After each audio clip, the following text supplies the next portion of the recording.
모든 교양은 남 얘기죠.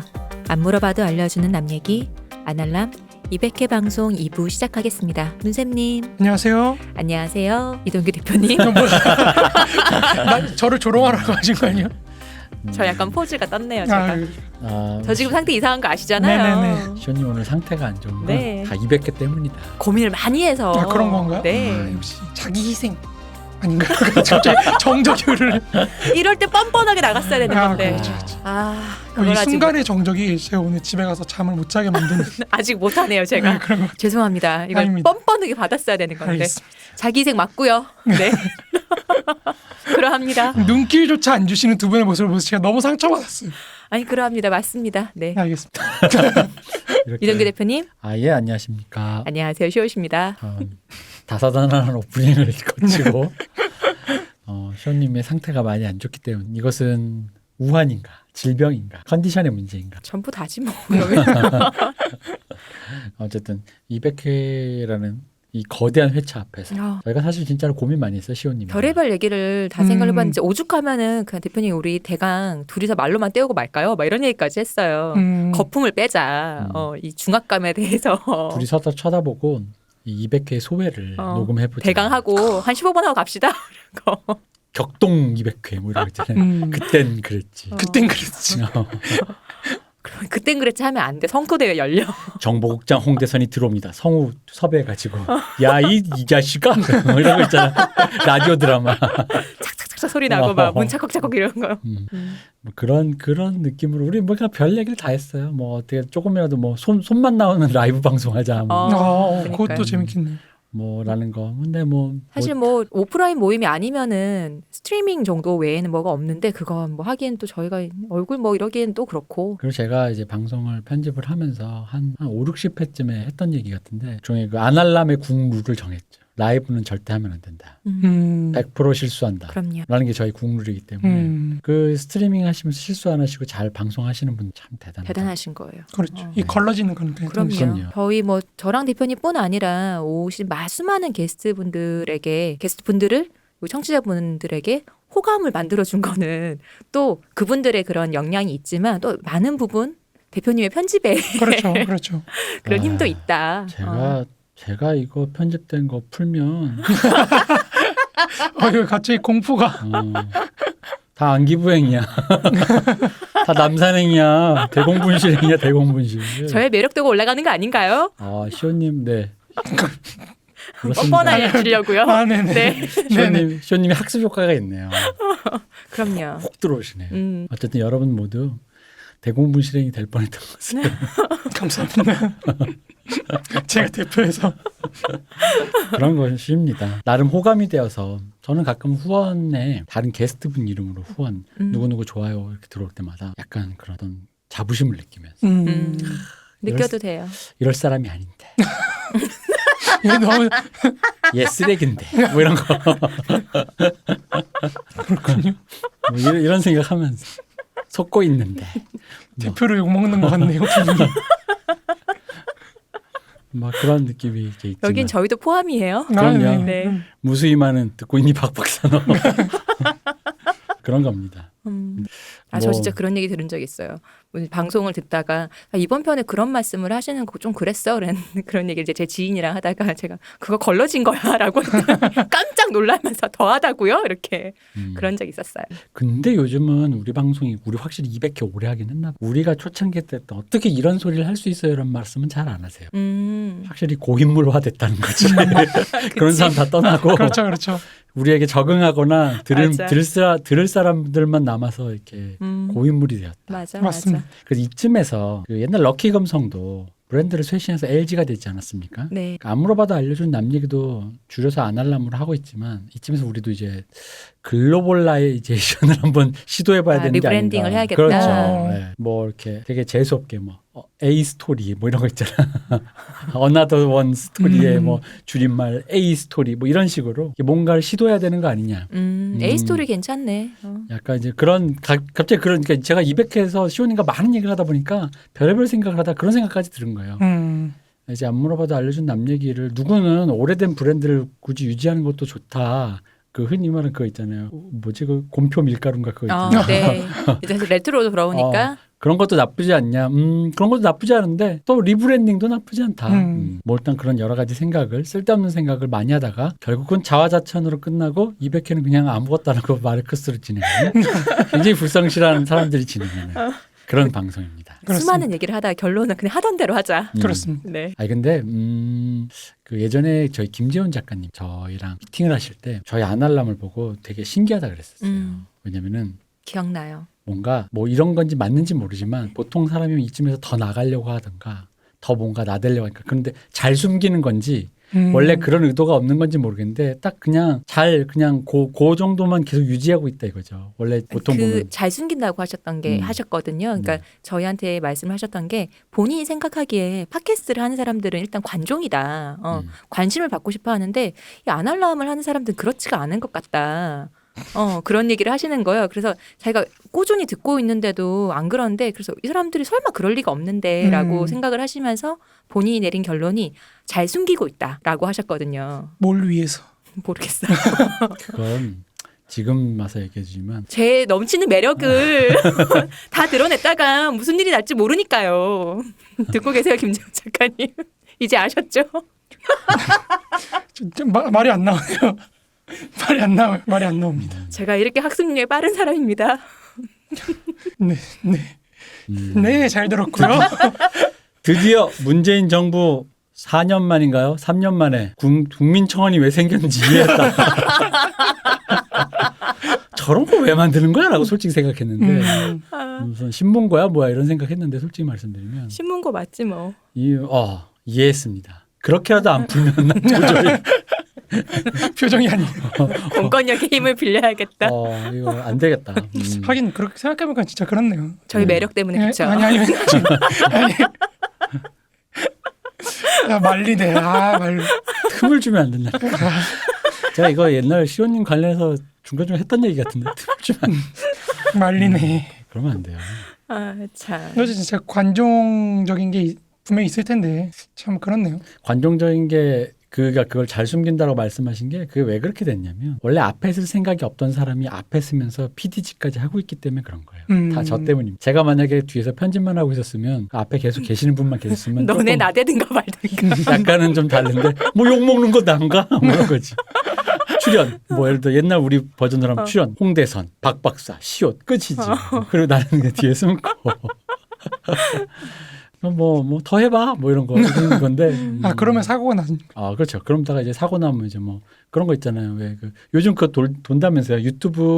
유튜버들 그 사과 밈 있잖아. 어떤 배경미에 어떤 자세로 여러분에게 사과를 양복 입고 나와가지고 진심으로 사과를 드리고 뭐 뒷광고는커녕 앞광고도 없는 우리로서는 이렇게 했는데 광고도 못 받고 사과드린다면 관종이 되려면 어떻게 해야 됩니까? 타고나야 합니다. 타고나야 됩니까? 네, 그건 진짜 타고나야 돼요. 뭐 성대모사라도 해야 되는 건가요? 아니요. 그거는 타고나야 돼요. 피가 있어요. 피가 끌어올라요. 그러니까 애초에 예를 들어 이런 거예요. 어느 정도냐면 성대모사를 집에서 연습한 적도 없고 해볼 생각도 안 했는데 관심이 모인다라는 게 갑자기 느껴지잖아요. 갑자기 그걸 하게 돼. 그런 게 관종이에요. 제가 옛날에 방송에서도 얘기한지 모르겠어요. 대표님한테는 제가 이 얘기를 몇 번 했는데 이준기 씨가 옛날에 나왔던 방송을 보고 저런 사람이 연예인 하는 거고 저런 게 관종이구나를 제가 느꼈던 게 이준기 씨가 엄청나게 떴잖아요. 한창 막 그럴 때 그때 방송에 나와서 이제 인터뷰 같은 거 뭐 이렇게 하는 그런 거였는데 본인이 아직 데뷔하기 전에 왕의 남자 찍기 전에 그걸 하기 위해서 이것저것 막 배우고 하기도 하고 이제 배우 준비를 하고 있는데 우연히 뉴스 같은 데서 이제 인터뷰하는 영상을 따이게 된 거예요. 그러니까 뭐 배우로 나온 것도 아니고 지나간 사람으로 나왔는데 그 영상도 이제 거기서 같이 나왔어요. 보면은 나는 내가 나쁘꼬를 할 것 같은데 이준기 씨가 그 영상을 너무 좋아하는 거예요. 나 텔레비에 나왔어라는 거 있잖아요. 나왔다는 것 자체가 그러니까 그걸 보고 있는 예전에 자기를 보고 있는 그 얼굴에 진짜 흐뭇함이 막 묻어나는 거예요. 그 이준기 씨를 보면서 진짜 연예인 저런 사람이 하는 거구나. 그럼요. 저 진짜 느꼈어요. 보면서 우아했어요. 정치인도 비슷한 거 맞아요. 그럼요. 정치인도 정치를 하는 연예인인 거죠. 그렇죠. 그 남의 시선이 꽂혔을 때 그게 쾌감으로 승화가 돼야 되는 그 기제가 있어야 되거든요. 그렇죠. 뒤로 한 발 빼지 않고 더 나가는 사람이 그런 거 하는구나라는 걸 물론 느꼈어요. 대부분의 사람이 관심을 받으면 어떤 애정을 받는 거니까 그걸 싫어하는 그렇죠. 사람은 없는데 그렇죠. 그 일정 임계치가 있어요. 예를 들어 뭐 우리 가족 정도 혹은 우리 반 뭐 우리 회사, 우리 부서 정도에서 멈추는 건데 대부분 인간들이 심지어 그것조차 못 버티는 사람도 많잖아요. 우리 그럼요. 반에서 갑자기 너 일어나, 문쌤 일어나, 45분 일어나, 너 뭐 해봐 하면 갑자기 애들이 다 나 쳐다볼 때 어는 사람 있단 말이죠. 그렇죠. 근데 그때 갑자기 원래는 안 그랬던 애가 에너지가 생기면서 안 하던 것까지 그런 사람들이 있죠. 그래서 어쨌든 이 모든 것은 다 애초에 내가 방송할 계획이 없었는데 이렇게 되어서 그렇습니다. 저희가 좀만 더 그 관심을 받고 싶은 마음이 있었다면은 저희 아마 온라인 스트리밍 벌써 했을 아, 거예요. 그렇죠. 그렇겠죠. 제가 방송을 안 했으면 난 벌써 시켰어. 난 벌써 시켰어. 그러하다. 맞아. 저기 뭐 여러 가지 가발도 좀 준비해놓고. 그런 거 요즘에 벌써 없어졌을 수도 있겠네요, 방송이. 그렇죠. 그럼요. 사과 방송에 오히려 우리가 그렇죠. 어떤 그 선례를 남겨놨을 수도 있죠. 그렇죠. 이렇게 되면 한 번에 망한다. 뭐 이런 거 있잖아요. 그치. 이런 것들. 근데 뭐 어쨌든 간에 그러저러해서 200회까지 왔다라는 것은 가늘고 길게 전략. 이제 문재인 대통령께서 한번 들어주시면 언급만 해주시면 아유, 그럼요. 그럼요. 떡상이 이제 그럼요. 떡상이라고 하는 그 엄청난. 진짜 기대하고 있습니다. 문재인 대통령 제가 지금 동북아에서 우리가 지분을 차지하는 걸 1부에서 말씀드렸지 않습니까? 역사적으로 우리가 저희한테도 이제 가는 게 있으면 오는 게 있어요. 그러니까 청와대 관계자 여러분, 이거 문재인 대통령님이 개인적으로 뭐 일도 많으신데 결정하실 건 아니고 그 청와대 관계자 여러분. 제가 뭐라 그래요. 우리 BTS가 요새 오고 가는 비행기에서 이런 방송을 듣고 있다. 근데 솔직히 BTS는 난 솔직히 좀 이게 좀 이상한 감각인가? 왜요? 문재인 대통령 얘기할 때는 그냥 그래도 조금 부담스럽지만이었는데 BTS 얘기가 좀 무섭다. 그렇긴 해. 조심해야 돼. 맞아. 조금 갑자기 약간 하지만 가장 빛나는 스타인 걸 어떻게? 잘 빠져나가시는데. 가장 빛나는 스타인 걸 어떻게? 이제 지구적인 스타인데. 그렇죠. 시원님 문재인 대통령보다 BTS 전 세계에서 문재인 대통령을 아는 사람보다 BTS를 아는 사람이 더 많지 않을까? 여러분 여기입니다. 방송을 200회를 접어요. 여러분 안녕. 그동안 수고했어요. 그렇죠. 한 번만 언급해 주시면 되는데. 그러니까 한 번만 언급해 에이 주시면 뭐. 문재인의 문쌤의 문. 이 다르지 않습니다. 머리야. 좀 쉬었다 갔어요. 안녕하세요. 문재인입니다. 잘하는데요. 우리 문쌤의 문, 문재인의 문 같은 것 아니겠습니까? 문세님 성대모사를 잘하는 걸 떠나서 문세님은 이런 거 하실 줄 몰랐는데 의외다. 문재인 대통령 성대모사를 함에 있어서 되게 순수한 느낌으로 들리네요. 저도 대표님 할 때 늘 이상하거든. 저도 문재인 대통령 성대모사를 항상 제가 했는데 늘 하지 말라 그러거든요. 그래요? 편집된 이유가 저도 집에서 들어보니까 내가 되게 문재인 대통령을 미워하는 사람이고 제가 하지 말라는 이유를 아시겠죠. 그러니까 마치 어쨌든 그런 느낌이에요. 전 아무 생각 없습니다. 예전에 그거 기억나시죠? 대표님이 유튜브로 이거 하겠다고. 자, 맞아. 혁명 누가 해? 악의가 느껴지죠. 그런 느낌이에요. 네, 본인은 아닌데 그런 느낌이라서 순수. 제가 왜 바로 자르겠어요? 안 된다고. 맞습니다. 네, 저는 그냥 그분 내가 성대모사 한 사람 이름도 까먹었어. 오광록 씨. 오광록 씨로 그냥 만족하겠다. 근데 진짜 비슷하셨어요. 진짜 비슷해요 그거는. 오광록으로 만족했다. 저는 약간 오광록 씨도 한번 언급해 주시는 걸로. 그렇죠. 오광록 씨도 제가 언급하겠습니다.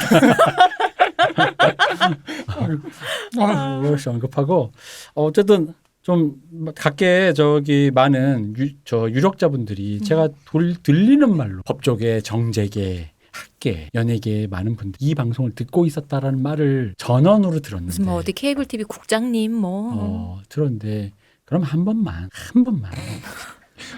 너무 이렇게 없어 보이면 안 됩니다. 아니 왜냐하면 그걸로 우리가 예를 들어 그렇다고 해서 예를 들어 그렇잖아요. 만약 무슨 TV 국장님 해서 거기 이 대표 혹은 시호님 우리 방송 나 그런 건 바라지도 않고 하지도 못해요. 나가서 얼굴 팔면서 우리는 우리 방송 그냥 계속 그냥 이렇게 소규모로 하고 싶은데 단지 조금의 추진력을 얻기 위해 그렇죠. 사람들 가늘고 길게 가기 위해. 예, 그렇습니다. 저희가 뭐 이걸로 해서 뭐 TVN에 무슨 무슨 그런 방송에 최근 인문학 트렌드를 선도하고 있는 팟캐스터의 프로 팟캐스터 이런 게 아니라 사실 저희는 관심 없어요. 그런 건 문세님이 나가셔 우리 방송으로 잘 되는데 문세님 같은 분이 주목을 받으시는 거고 우리는 그냥 이 방송을 쭉 플랫폼을 유지하는 게 가늘고 길게. 그렇죠. 자, 저희 의도를 아셨으면 후원. 역시 이제 꽁짝이 맞아. 바로 그냥 딱이야. 역시 문세님도 지난 1년이 그렇죠. 헛된 게 아니었다. 허송세월이 아니었다. 일치월장하는 문쌤이 네. 되겠습니다. 잘 길들여졌다. 아, 좋다. 길들어진 거예요? 우리가 만난 지 벌써 며칠? 소름이 쫙 돋네 진짜. 벌써. 이제 스티커 사진을 찍을 때가 된 것 같아요. 진짜 찍을 것 같아서 무서워요. 지금. 문쌤과 나. 두 분 같이 셀카 한번 찍으세요. 같이 서시면 아니면 제가 찍어드릴게요. 아니. 우리 무엇 영원히. 들어가겠습니다.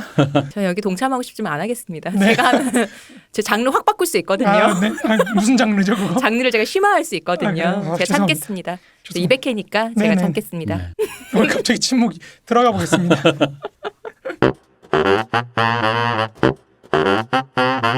이제 여태까지 진행했던 건 사실 제 계획상으로는 네. 이제 다 다 끝났었어야 끝났어요. 되는데 아니, 모든 아니, 게. 다 원래 다 끝났었어야 이제 되지만 첫 걸음을 뗐다. 아니 계획상으로. 아니요. 지난 1년간. 아니요. 기간 산업에 이제 밑에 다졌다. 아니지. 첫 베이스를. 삽을 떠봤다. 아, 삽의 밑둥이 이제 말린다. 크게 들어갔다. 그쵸. 오늘 말린다. 어. 오늘 이게 요즘 용어로 뭐지? 그 삶아진다고 뭐 찐다 그러죠. 찜찐다고. 아, 네네. 쪄진다 오늘. 아 이거 그게 아니라 이제 사실 마르크스 엥겔스가 파악하고 있는 어떤 근대의 사회라는 거 네. 이거는 다 사실 거의 다 끝났어요. 네네네. 거의 다 끝났고 이제 진짜 혁명만 딱 남았는데 이제 사실 여태까지 방송은 하나하나씩 하다 보니까 네. 이게 빌드업해가는 과정이거든요. 그러니까 전체상을 사실 좀 그리기가 좀 어렵다는 뭐 요청이라기보다 지인의 어떤 강압 아, 예.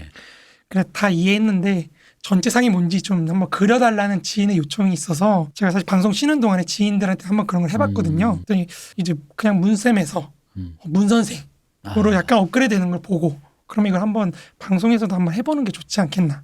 아, 나 만족할 수 없다. 이미 쌤도 문쌤님도 선생인데 아, 줄임말을 만족할 수 없다. 그렇죠. 줄임말보다 이제 선생. 풀어서 말해달라. 그렇죠. 아, 문선생.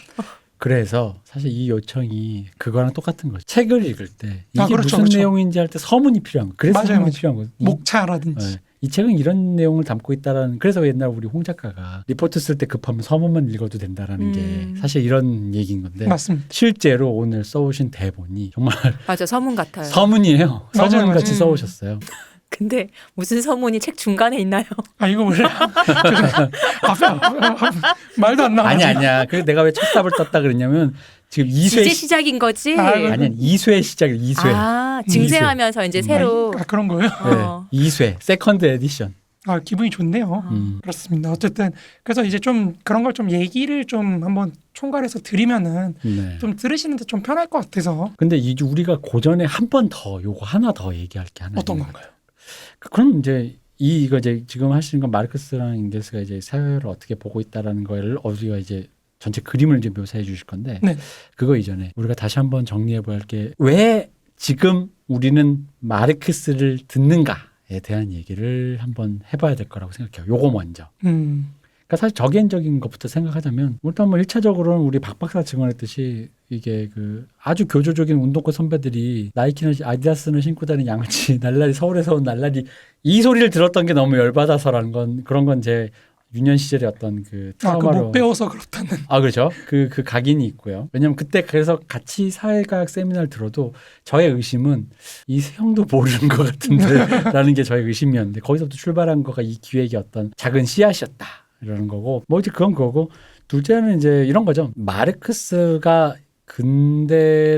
근대의 다른 사상적인 그 흔히 말하는 그러니까 요즘은 문송합니다라는 말로 대변되지만 이 인문학이라는 근간은 결국 사상적 지평은 여기서 다 분파돼서 나온 거잖아요. 맞습니다. 여기서부터 분파도 여기에 이제 뭐 좀 다른 것들이 심리학도 섞이고 시작하고 아인슈타인이 어쩌면 이공계 얘기들도 섞이면서 수사적으로 무슨 양자물리학도 섞이면서 무슨 고양이 엉고양이 뭐 살았네 죽었네 이런 소리 하는 건데 그 근간의 그 흐름의 그 기원에 어디에 있느냐라고 저는 사실 뭐 더 가면 어디든 있을 수 인문학의 뿌리는 있을 수 있겠지만 저는 마르크스라고 봐요. 그리고 뭐 더 가면 이제 우리 문쌤님 얘기는 해겔도 있고 했겠지만 마르크스는 해겔과 대결을 해서 해겔을 뒤집었다고 말씀하셨기 때문에 저는 다른 의미니까 그게 거기가 바로 흔히 말하는 빅뱅이 아니었나라는 생각을 하고 이걸 알아야 이후에 뭐 하다못해 왜 우리 그런 거 있잖아요. 왜 좀 지적으로 알고는 싶은데 뭐 잘 모를 때 왜 철학자 이름들 많잖아요. 막 푸코 막 그렇죠. 알티세르, 알티세르 뭐 푸코 우리가 발리바르 무슨 말을 하는지 모르지만 어쨌든 들었던 이 철학자들 많잖아요. 그것들의 근간이 다 여기에서 그 혹은 그 이전에 왜 칸트니 사르트니 그게 다 일로 총합돼서 수렴되고 여기서부터 다시 분파가 되었다는 그렇습니다. 흐름이 있기 때문에 그 인류가 쌓아놓은 지적 상아탑에 그 어떤 거에 관심이 있으신 분이라면 마르크스를 거치지 않고서는 다가갈 수 없다. 저는 사실 감히 그렇게 말씀드릴 수 있을 것 같고 맞습니다. 그러니까 학술적으로 그러니까 그런 거에 관심이 계신 분이라면 궁극적으로 마르크스를 들어야 되고 그리고 그다음 이제 세 번째는 우리가 사는 저희가 아날람이 이제 목표라는 K적인 것 그리고 나아가서는 근대사 그리고 세계라는 걸 이해하기 위해서 바로 그 두 번째 말씀드린 이유와 접붙여서 굉장히 이해하기 그래도 가장 근간에서 가장 이해할 수 있는 효율적인 툴이 아니었는가 여전히 맞습니다. 계속해서 리뉴얼되고 조금씩 보론되고 그 뒤에 후대학자들로부터 한때는 폐기 처분 혹은 한때는 보론이 되지만 그렇게 보론까지 되는 이유는 여전히 이 틀이 어느 일정 부분 유효한 무언가를 제공한다라는 것이기 때문에 그런 부분에서 한번 이거를 우리는 시도를 해야 된다라는 거가 저 개인적으로 그렇게 생각을 해요. 자 이제 그렇게 마르크스를 왜 하느냐는 여기까지 하고 그래서 이제 서문을 써오신 이 마르크스라 그럼 뭐냐? 나는 왜 마르크스를 통해 뭘 얘기하고 싶으냐? 증세판에 서문을 써오신 네. 우리 문세님이 마르크스를 통해 그러면 이건 단순히 마르크스 얘기만 하는 게 아니라 문세님 개인이 마르크스를 통해서 보신 그리고 설명해주고 싶은 얘기가 뭔지를 우리가 들어볼 시간이 되었습니다. 저는 결국에는 개인이라고 생각해요. 네. 그러니까 우리가 근대를 이해한다는 게 사실 개인이라는 존재를 어떻게 이해할 것인가. 거기서부터 출발을 해야 된다고 생각해요. 개인의 자유. 그리고 이 자유라는 거를 우리가 도대체 어떻게 파악할 것인가. 그러니까 저는 개인적으로 한국 사회가 갖고 있는 문제점이 자유에 대한 몰이해라고 생각을 해요. 저 개인적으로는. 그러니까 우리가 자유를 어떻게 파악하고 또 자유의 근간이 되는 개인이라는 존재를 어떻게 이해할 것인가. 여기서부터 시작을 해야 사회를 진짜 이끌어갈 수 있다고 보거든요. 그러니까 우리 사회는 사실 굉장히 변화 속도가 빠르잖아요. 지금도 그렇지만 이전엔 더 빨랐거든요. 농업 사회에서 바로 공업 사회로 지금 도약하고 사실 우리는 세대별로 굉장히 다르잖아요. 이쪽은 완전히 뭐 70년대 70대 80대 이상의 분들은 완전히 그냥 조선시대 그쪽 식민지 세대였다가 또 그 이후로 50년대 뭐 50대까지 내려오면은 완전 개발 독재 시기였다가 또 그 앞에 세대는 또 완전히 또 선진국 세대고 뭐 이런 그렇죠. 게 다 있다 보니까 그러니까 후진국, 중진국, 선진국 단계를 한 사회에 다 품고 있는 그런 사회다 보니까 너무 변화의 속도가 빨라서 우리가 뭘 어떻게 생각을 해보고 오기보다는 그냥 닥치는 대로 이렇게 맞추기 급급하죠. 그렇죠. 맞추기 급급한 거죠. 그 세대가 갖고 있는 어떤 문제점을 해결하는데 바빴거든요. 네. 근데 이제 우리가 선진국 단계로 어느 정도 오게 됐으면은 다시 한번 돌아볼 때가 됐어요. 근데 과거를 미화하는 게 아니라 우리가 그 과거를 보면서 어떤 게 역사의 흐름 속에서 발전해 왔는지를 파악하고 그것을 어떻게 발전시켜 나갈 건지를 논하기 위해서는 저는 이 개인과 자유라는 걸 좀 더 논해야 된다고 생각하거든요. 그러니까 그런 의미에서 사실은 이 자유라는 걸 가장 치열하게 근대 사회에서 갖고 싸웠던 이 마르크스주의라는 사조를 모르고는 저는 근대 사회가 어떤 궤적을 이해할 수가 없다고 생각해요. 근데 뭐 그렇다고 해서 마르크스를 모르면은 뭐 아무것도 모르는 이런 건 아니고 네. 제가 볼 때는 근데 보다 잘 이해하기 위해서는 예를 들어 우리 일부에서는 한국전쟁 얘기도 했지만 한국전쟁을 더 잘 이해하려면 사실 스탈린이 무슨 생각했는지 알아야 되거든요. 결국에 자유라는 거는 국가와의 관계 속에서 고민할 수밖에 없거든요. 그러니까 우리가 해겔에 대해서 많은 얘기를 했지만 해겔이 얘기하는 건 결국에는 자유라는 게 이 분업 관계 속에서 법이라는 게 축적되고 이러면 국가가 확장하면서 시민사회를 거쳐서 확장되면서 쌓여가는 이 자유를 이렇게 거쳐가면서 개인이 자유인이 된다는 거거든요. 그러니까 결국에는 국가라는 것도 고민 안 할 수가 없는데 제가 볼 때 한국 사회의 가장 큰 문제는 이 국가를 속된 말로 조질 수 있는 조져본 경험이 별로 없어요. 자유에 입각해서. 그러니까 뭐 최근 얘기라서 그렇지만 의대생들 문제도 있잖아요. 그런 것들도 물론 의대생들 저는 문제가 많다고 생각하지만 그러니까 결국에는 국가를 어떻게 조져본 경험이 시민사회한테 있느냐 없느냐 저는 그 기준으로 좀 보는 편이에요. 그러니까 이게 어떤 우리는 사실 시민사회라는 영역이라 해서 대부분 기득권 문제로 자꾸 환원을 하거든요. 그 방식으로 이해하고 그 방식으로 비판하거든요. 그러니까 이 사람들이 여러 국가라는 게 사실 시민단체라는 기반 위에서 국가 모든 걸 장악할 수는 없잖아요. 그러니까 예를 들어서 우리 집 문제라 그랬지. 월세가 되게 문제가 되잖아요. 자영업자들이 월세가 문제가 된다 그랬을 때 독일 같은 데는 자영업자들 조직이 따로 있어요. 그러니까 세를 받는 우리 월세 모임이라는 것도 있고 막 그러거든요. 그러니까 우리는 지금 누군가 한 명이 이 대표님이 나서서 내가 월세 세입자 임대인을 대표합니다라고 얘기할 수가 없잖아요. 그죠. 근데 독일이나 이런 선진국들은 그런 임대인 단체가 있어가지고 그 사람들이 월세액을 정해요. 국가하고 협상을 통해서. 그럼 그게 사회 전반에 통용되는 거거든요. 이게 사실 국가가 개인을 다 하나씩 장악할 수 없으니까 그런 식으로 조직을 해나가고 그런 시민단체들이 사실 개인의 자유를 담보하는 역할을 하는 거거든요. 근데 우리는 그런 시민단체들이 나타나려고 하면 사실 국가에 의해서 상당히 조져지는 상황이 반복이 되다 보니까 시민단체에 속하는 사람들도 사실은 자기 어떤 공공성에 대해서 별다른 생각을 안 해요. 그리고 그거를 비판하는 사람도 이 사람들이 갖고 있는 어떤 공공성에 대해서는 고민 안 하고 기득권으로만 이해를 하거든요. 그러다 보니까 이런 식으로 사실 사회가 굴러가면 동원을 하기가 점점 어려워져요. 국가가 뭔가를 동원하기가. 왜냐면 동원을 누구랑 협상을 할 거예요. 우리나라에서 노사정위원회 같은 게 사실은 김대중 정부 이후로 한 번도 열린 적이 없거든요. 치러진 적이 없는 가장 큰 이유가 뭐냐면은 민주노총이든 한국노총이든 정부하고 협상을 하려고 자꾸 법제화해달라 그래요. 못 믿으니까 정부를 믿을 수가 없으니까 합의를 했어도 내가 이거를 종이를 서면을 받았어도 못 믿는 거예요. 그러니까 정말 법제화를 해달라 그러거든요. 근데 그게 말이 안 되는 게 사실은 이게 노동정책이라는 건 세계의 경제 변화에 따라서 즉각 빨리빨리 해야 되는 건데 그걸 언제 법제화를 하고 있겠어요. 근데도 사실 노동자들의 입장에서 저는 이해가 된다는 거죠. 그걸 법제화 안 해주면 얘네 어떻게 믿어. 맨날 이 말이 바뀌는데 지금도 의협하고 협상을 했는데 협상 딱 끝나니까 의협은 자기네들이 이걸 원점 재검토라는 거를 철회로 인식한다고 발표를 했더니 정부에서 바로 그게 아니라고 해버리죠. 그러면 이 사람들이 다음에 다시 협상을 할 수 있겠어요? 그러니까 이런 식으로 이게 시민사회가 갖고 있는 사적인 영역과 공적인 영역을 동시에 사고하면서 이게 국가를 견제하고 국가도 이 시민단체 어떤 기득권이라고 할 수도 있고 시민단체의 영역이라고 할 수도 있고 이런 걸 존중하면서 어디까지 개입할 건지 서로 이렇게 선을 정하는 과정을 겪어야 되는데 그런 과정이 없는 거죠. 한국 사회는 사실은. 근데 그렇게 결국은 그러니까 어떻게 보면 흔히 말하는 그러니까 사적인 이윤이 추구돼서 결국은 그게 모이면 뭐 공적인 어떤 국가랑 이런 단체가 되는 거예요. 그러니까 흔히 말하는 우리의 사적 이윤이 모여서 결국은 공적인 지향점을 도출해내는데 실패했다 이 얘기잖아요. 그렇죠. 사적인 이윤만 있는 거잖아요. 그렇죠. 그러니까 사적인 이윤이 있으니까 조직화를 하다가도 그 사적인 이윤의 이해차가 서로 다를 수 있으니까 뭐 흔히 말하는 의사로 치면 1년 차랑도 2년 차랑도 고민이 다를 텐데 그럼 각자 연차마다도 다 갈라질 거라는 거죠. 그렇죠, 그렇게 그렇죠. 되면서 근데 이제 이걸 뭐 또 근데 이런 문제 얘기도 또 웃긴 게 이런 문제 얘기 논제 자체가 제기하기 어려웠던 현실도 있는 게 이렇게 얘기하면요. 그건 다 대기업이 노조 쪼개기라든가. 그렇죠. 그런 식으로 이해하는 거죠.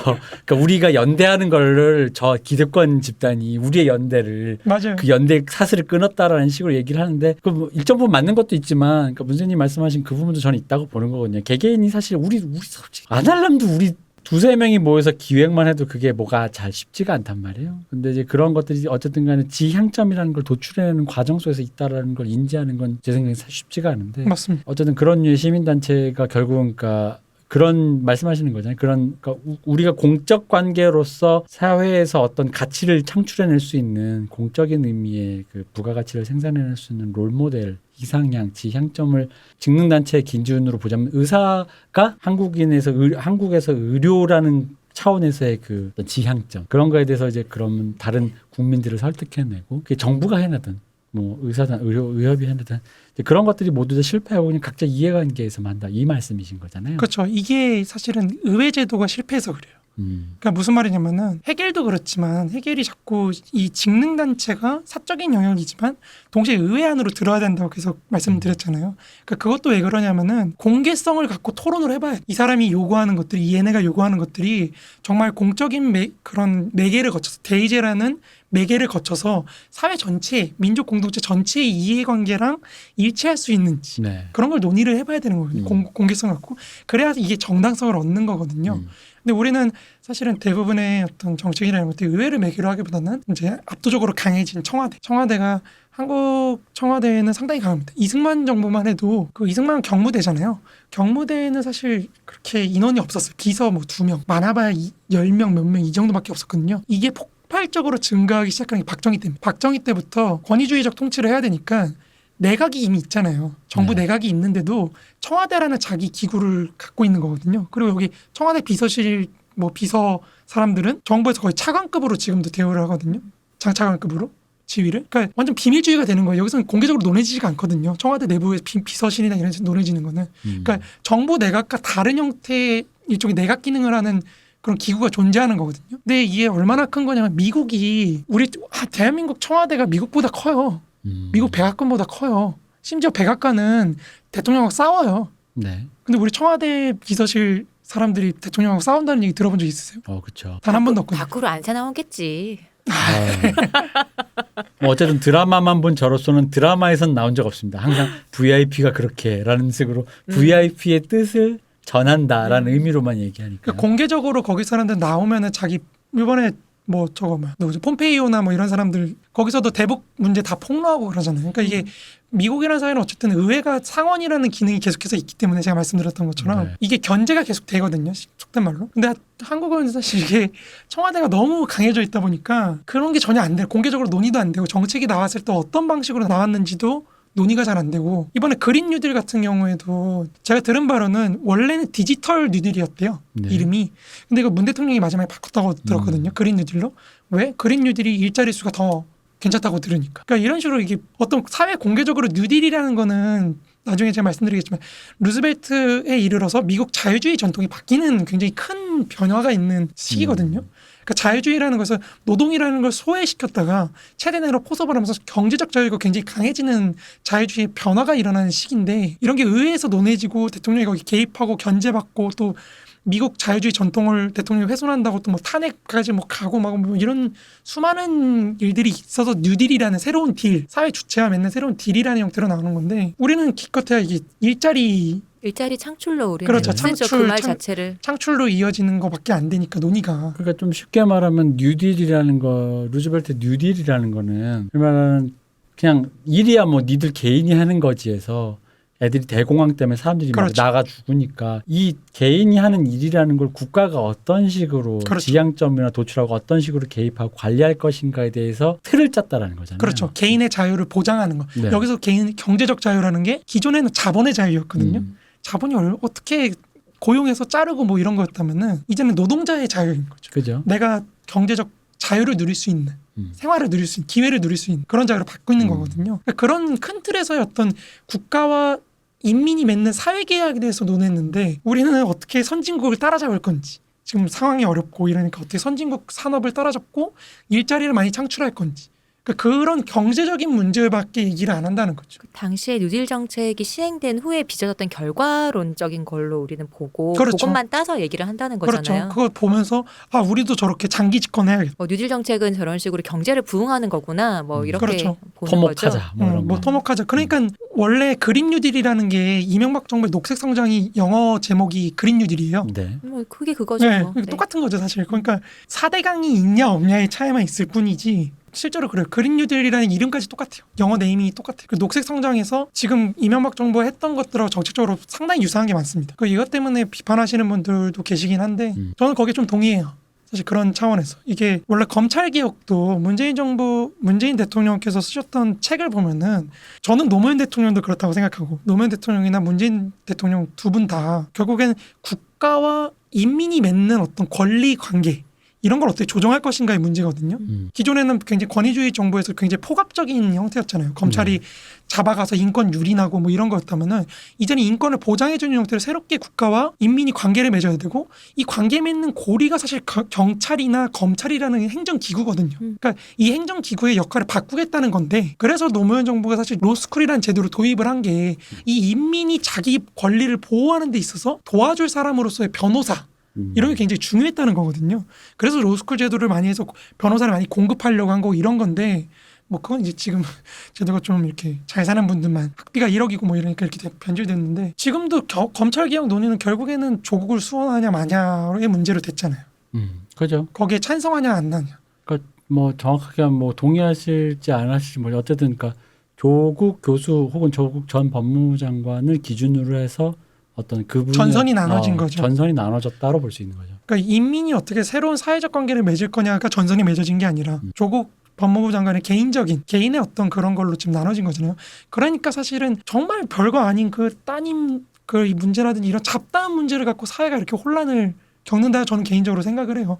저게 우리가 좀 공적으로 논할 문제인가? 이 검찰 개혁한다는 데서 기껏해야 따님이 부정 입학을 했냐 안 했냐를 논해야 된다는 게 저는 사실 굉장히 좀 담론적 질이 낮다는 거죠, 수준이. 일단 그 틀과 소재가 안 맞는 거죠. 그렇죠. 검찰 개혁이라는 것과 그러니까 그게 사실이든 아니든 뭐 남의 딸이 뭐 어디 뭐 남의 자녀가 부정 입학을 했든 안 했든 그게 사실이든 아니든 간에 누구의 자녀가 부정 입학한 것과 검찰 개혁이라는 것과는 일단 같은 선상에서 논의되는 것이 아닌데 이제 이것이 이것을 본질을 서로 그렇죠. 이게 호도하는 거죠. 그게 뭐 비단 뭐 정부나 청와대의 탓만은 아니고 그렇죠. 여러 뭐 가지로 반대파의 문제는 그렇죠. 뭐 그렇죠. 이렇게 그런 식으로 브랜딩을 만든 네이밍을 한 그런 것도 문제도 그렇죠. 있으니까요. 그러니까 문제는 그거죠. 그러니까 누가 뭔가를 제시해 그게 같은 선상에서 쓸려간다는 게 문제예요. 맞습니다. 검찰 개혁에 맞아요. 대해서는 같은 아젠다로 뭔가 그거가 싫은 사람이면 그 검찰 개혁 그런 방향의 검찰 개혁이 싫으면 거기에 맞는 어떤 그 말씀하신 대로 그게 이게 뭐라 그러지 그 논의와 싸움과 그런 것이 있어서 되는 게 아니라 갑자기 여기에 다른 걸로 물 타는 식인 거잖아요. 그렇죠. 그러니까 결국에 계속 논의가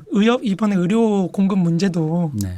이게 결국 공공성을 어디까지 확보할 것인가의 문제고 국가가 돈을 얼마나 들일 것이냐 거기에 대해서 시민사회의 어떤 동의를 어떻게 조직할 것이냐 이런 문제 차원이라고 저는 생각을 하거든요. 근데 그게 아니라 뭐 서울대 그 동의하시는 분들이 뭐 있잖아요. 지금 파업에 동의하시는 네. 서울대 의대 교수들이 뭐 옛날에 컨펌을 받았을 때는 공급에 찬성했다가 지금은 바꿨다 입장을. 그러니까 이런 개별에 대한 어떤 인신공격으로 자꾸 귀결되는 게 저는 결국에 의회나 이런 걸 통해서 공공성을 확보하는 과정에 있어서 굉장히 실패했다고 생각을 해요.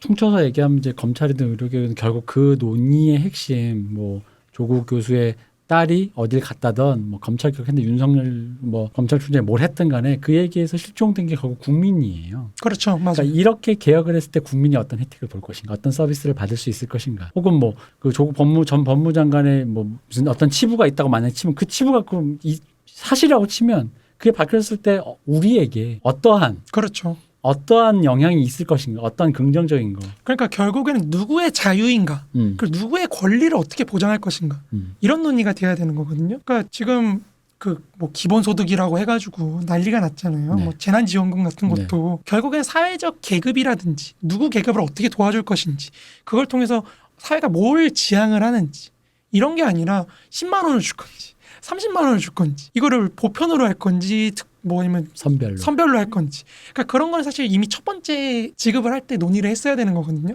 그때 끝났어야죠. 그렇죠. 예, 근데 그거를 다시 원점에서 얘기하고 이러는 거는 결국에 논의 질이 자유라는 거 개인의 권리라든지 자유라든지 이런 거에 대한 논의가 많이 안 이루어지기 때문에 그렇다고 생각해요.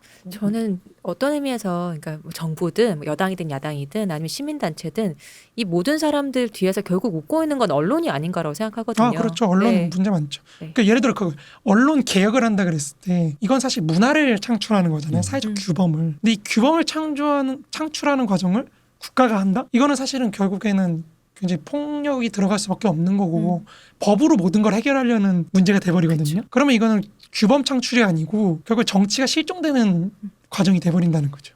그러니까 그거를 공개적으로 우리가 어떻게 규범을 쌓아서 신뢰성 있는 정보가 유통될 수 있게 논의를 할 것인가 그런 차원이 아니고 자기가 지지하는 특정한 언론 이거를 이제 어떻게 살리고 지지하지 않는 언론을 어떻게 죽일 거냐 뭐 이런 걸로 논의가 좀 다른 쪽으로 그렇죠. 가는 거죠. 다른 쪽으로 가다 보니까 그러니까 이게 그냥 서비스 개념으로 보면 되는 게 그게 어떤 뭐 검찰, 그러니까 법조 서비스든 의료 서비스든 언론도 서비스죠. 아유 의료 서비스 아니라던데요.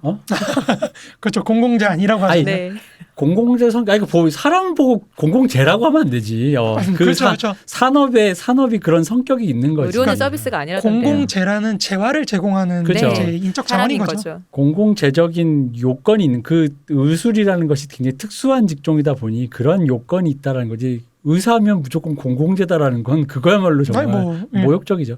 근데 어쨌든 그게 아니라 어떤 이 모든 서비스가 예를 들어 언론만 해도 그런 거니까 흔히 말하자면 기레기란 말을 할 때 그렇다면 어떤 서비스가 좋은 서비스고 그렇죠. 그럼 그 좋은 서비스가 행해졌을 때 어떠한 효과가 있는지 그리고 그 사람에게 그럼 좋은 서비스 제공한 사람에 어떤 혜택이 돌아가는지 그게 어떤 선순환을 창출하는지에 대한 요건이 실종돼 있잖아요. 그렇죠. 그냥 기레기는 밥줄을 끊어야 되고 좋은 건 좋은 서비스인지 모르겠어. 그리고 실제로 사람들이 찬양하는 것 중에 그게 좋은 서비스인지 내 입맛에 맞는 건지도 구분이 안 돼 있어. 이미 거기서부터 긁는 거라는 거예요. 이게 좋은 서비스냐 그 판단 기준이 없잖아요. 그렇죠. 내 입에 맞는 거냐 좋은 서비스냐가 없는 거예요. 그러니까 달고 짜고 바로 이거 2끼만 연속으로 먹으면 바로 고혈압 당뇨 걸리는데도 불구하고 난 내 입에 맞아. 그랬을 때 이것을 어떤 식으로 문화적으로 걸러내야 되잖아요. 그렇죠. 이렇게 먹으면 안 된다 국민이. 이런 식으로 먹고 이런데 그런 게 아니라 내 입맛에 맞다라는 식으로 그런 어떤 규범화가 돼 있고 그게 전체 말씀하신 전체 인민의 전체 국민의 전체 시민의 공적인 이득으로 치워내는 것에 설득에 성공해내야 되는 거잖아요. 그렇죠. 그러니까 이제 이 부분에서 모두가 다 실패를 하고 있다라는 거죠. 검찰 개혁도 맞습니다. 검찰 우리가 무슨 서비스를 받을 거지 그걸로? 그럼 사실 거기에 다 없어지는 거죠.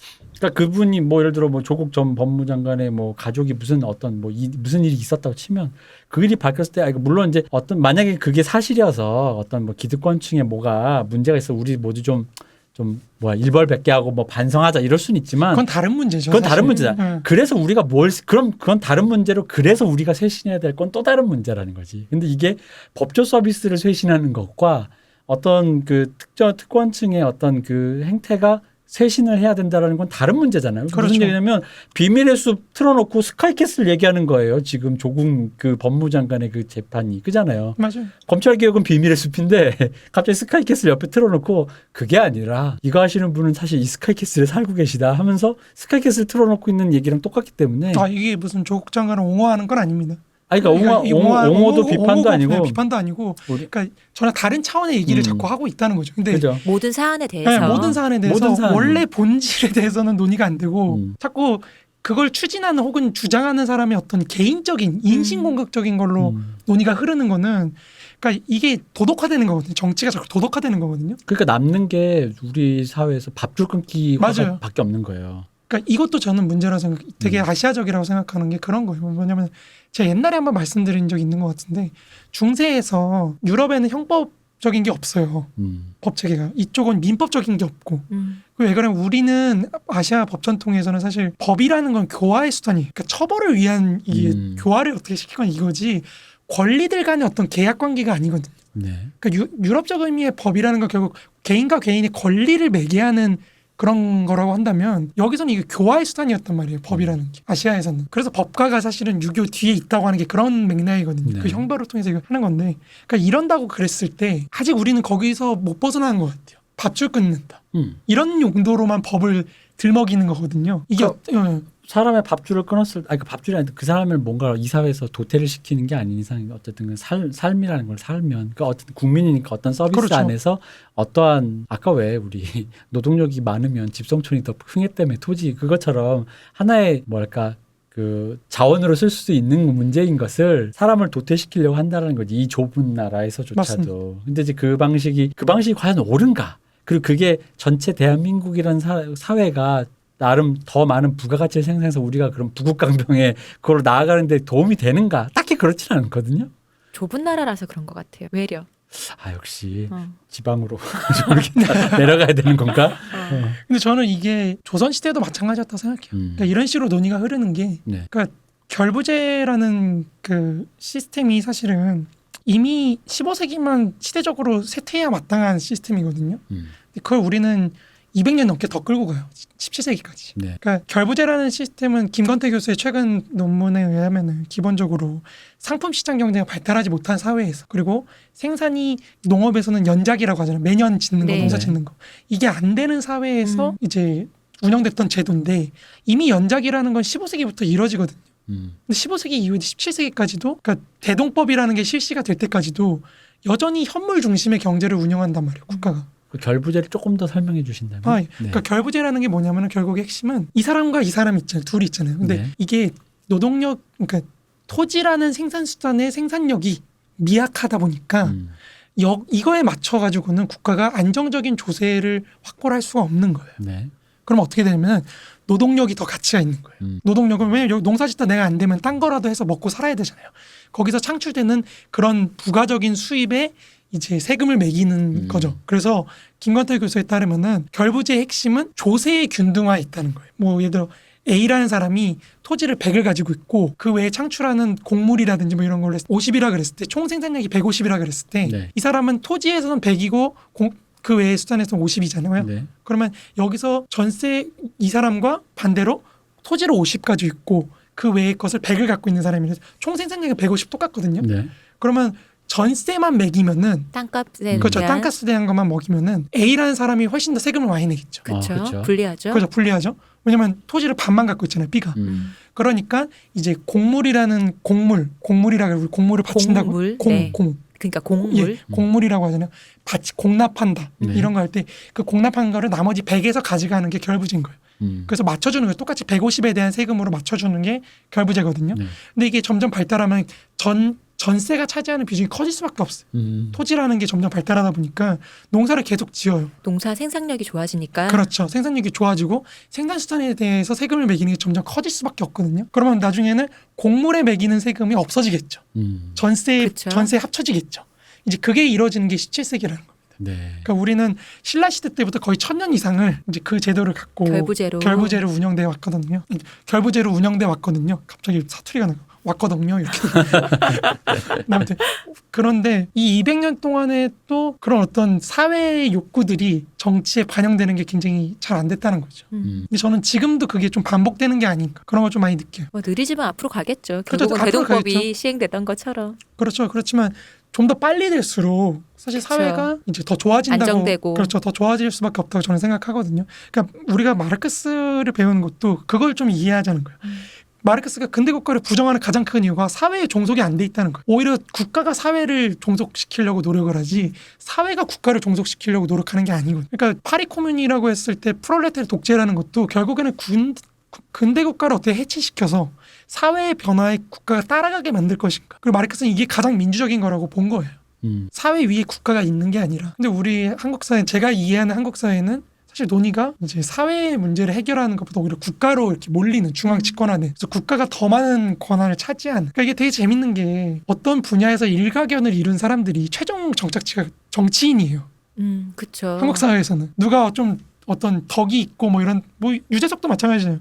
유재석 같이 그런 사람들 리더십을 보여줬다 그랬을 때 사람들이 제일 먼저 꿈꾸는 저 사람 정치하잖아요. 정치인이 되면 어떻겠다. 그러니까 뭐 수사로라도 유재석을 국회로 이런 말 그렇죠. 그런 얘기 하는 거잖아요. 뭐 이제 박상원 씨나 이런 분이 그렇게 정치하라는 얘기를 많이 듣고 그리고 자기가 인터뷰 같은 거 했을 때마다 정치 안 합니다라는 얘기를 일부러 할 정도로. 맞아요. 그러니까 저희 아버지도 사업을 하시다 보니까 저희 아버지가 한이 맺힌 게 그거예요. 내가 관료가 한번 도장을 안 찍어주면 사업이 망하거든요. 그러니까 모든 게 저 국가 관료에 얽매여 있다는 걸 정치에서 이제 내가 그쵸? 규정된다는 걸 느끼시니까 저를 그렇게 정치인을 만들고 싶어 하셨거든요. 저희 그 아버지가. 한을 풀고 싶어. 한을 풀고 싶어. 맞아요, 진짜로. 하다못해 내가 돈으로라도 시의원이라도 한번 시켜보겠다. 그러니까 이게 저희 아버지 꿈이셨는데 제가 정치 안 하겠다 그래서 저희 아버지가 몸져 누우셨던 적이 왜요? 있어요. 최연소 시의원. 잠깐 얘기하자면 정치를 하는 사람들은 판단력이 빨라요. 그러니까 저같이 공부하는 사람들이 정치를 못하는 가장 큰 이유가 뭐냐면요. 집착이 있어요. 내가 논리를 세웠잖아요. 논리를 세워서 노력을 들여서 어떤 A라는 주장을 했으면은 이 주장이 상황의 변화에 따라서 전혀 의미 없는 게 될 수도 있거든요. 그럼 빨리 이걸 포기하고 B라는 걸로 갈아타야 되는데 저 같은 사람들은 그게 아니에요.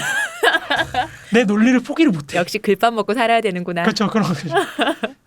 지난 그 KBS에서 했던 제가 즐겁게 봤던 우리 오렌지 캐러멜의 나나님께서 나오신 시의원에 도전하시는 그 드라마에 있었습니다. 줄사표라고. 구세라로 나온 구세라죠. 취업을 하려고 하다가 시의원 월급이 짭짤하다길래 한번 내가 도전해본다 뭐 이러면서 나갔던 건데 어차피 취준 안 되는 거. 갑자기 그 생각이 나면서 근데 저 같은 사람들은 판단이 느린 거죠. 그러니까 레닌이 대단한 게 사실 이런 점이라고 생각해요. 전 개인적으로 레닌을 정치인으로서 정말 입지전적인 인물이라고 생각을 하는 게 이 사람은 학술적인 능력이 되면서 동시에 자기 입장을 완전히 정치적 상황의 변화에 따라서 손바닥 뒤집지 바꿔버리거든요. 표변하는. 그렇죠. 근데 더 놀라운 거는 표변하는데도 논리적 일관성이 유지가 돼요.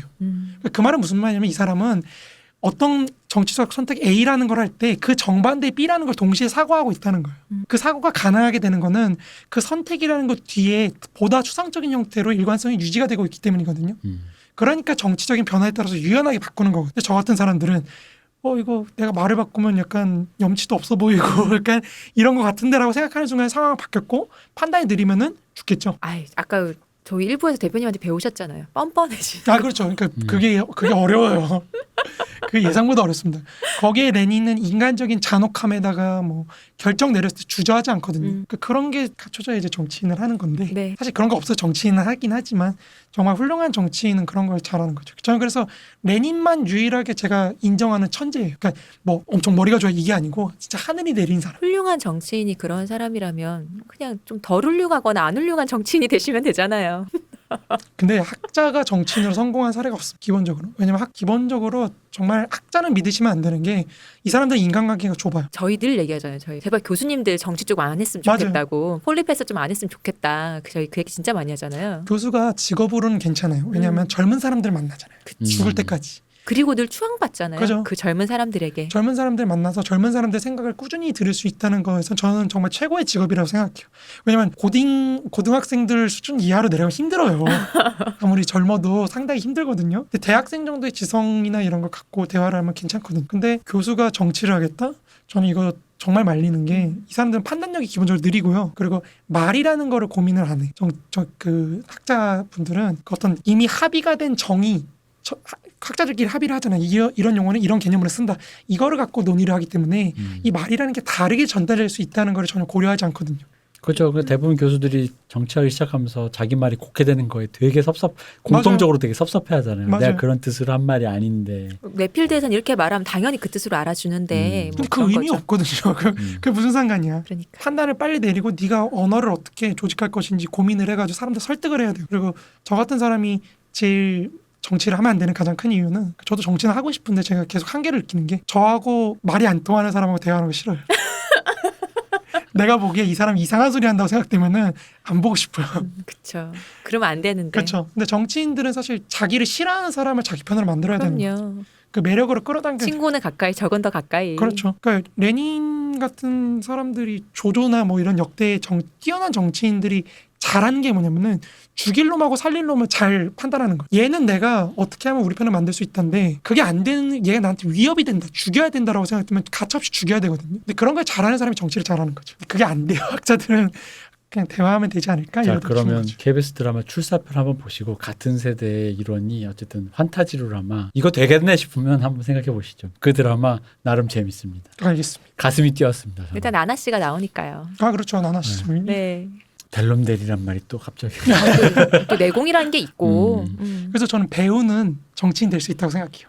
그럼요. 배우는 가능하다고 생각해요. 그러니까 그러는 이런 맥락 속에서 저는 좀 자유라는 것과 근대사에 대한 이해를 넓힐 필요가 있다고 생각해요. 개인적으로. 그러니까 그런 의미에서 우리가 마르크스나 헤겔에서부터 시작을 해서 그러니까 꼭 마르크스 헤겔에서 시작할 필요도 없지만 결국에는 이 독일 철학으로 돌아올 수밖에 없는 게 저는 그런 이유 때문이라 생각해요. 이 독일 철학이 갖고 있는 어떤 마력이라는 게 여기서 근대가 이미 다 논해졌거든요. 사람들이. 그러니까 다시 돌아오는 거. 그러니까 그런 의미에서 우리가 한번 마르크스를 볼 필요가 있다. 우리의 자유를 위해서. 우리의 권리와 우리의 자유를 위해. 보통 근데 이제 마르크스를 사회주의로만 생각을 한다면은 사회주의 어차피 그거를 하려고 했던 나라들 다 망했고 마르크스 옛날 사람이다 이미 예전 19세기 그때 그가 논했던 어떤 얘기들이 마르크스는 지금의 시대를 살아보지 않아서 너무 달라졌기 때문에 마스크 씨라고 하셨어요. 정말 제가 그랬어요. 발음이 꼬였어요. KF94C 네. 역시 그 마스크가 K. 최고죠. 마르크스가 살았던 시대와 지금의 시대는 너무 판이하게 다르기 때문에 그렇죠. 그가 했던 그 얘기들이 그 당시는 모르겠지만 지금에 와서는 맞지 않아 이제 다 죽은 거야라고 말하는 분들도 있거든요. 근데 저는 지금 우리 문세님이 말씀하시는 게 그런 생각을 하시는 분들께 좀 들려드리고 싶은 얘기인 것 같아요. 비단 그것 때문에 우리가 이 글을 봐야 되는 것도 아니고 우리가 이 방송을 하는 게 아니라는 거를 좀 생각을 같이 해봤으면 좋겠다 싶어서요. 그렇죠. 그러니까 결국에는 우리를 이해하려고 우리가 더 자유로워지려고 하는 거니까요. 모든 건. 근데 그러니까 보통 이제 사람들이 쉽게 생각하는 게 그거죠. 이제 말씀하신 것처럼 사회주의 이미 끝난 거 아니에요. 공산주의 국가 다 망했어. 망했으니까 끝났다. 근데 그런 식이면 사실 자유주의도 이미 끝난 지 한참 됐거든. 대공황에서 자본주의 망한 거 아니에요? 저는 그리고 그렇다면 철학을 얘기하면서 이미 예전에 뭐 아주 그리스 시대 사람들부터 논할 필요가 없다고 봐요. 그렇죠. 그를 왜 거기를 뿌리를 찾죠? 라는 생각을 하거든요. 이게 결국에는 인간에 대한 얘기이기 때문에 그 인간에 대한 얘기가 끝나지 않는 이상 계속 인문학이 갖고 있는 힘이 있다고 생각해요. 문송합니다.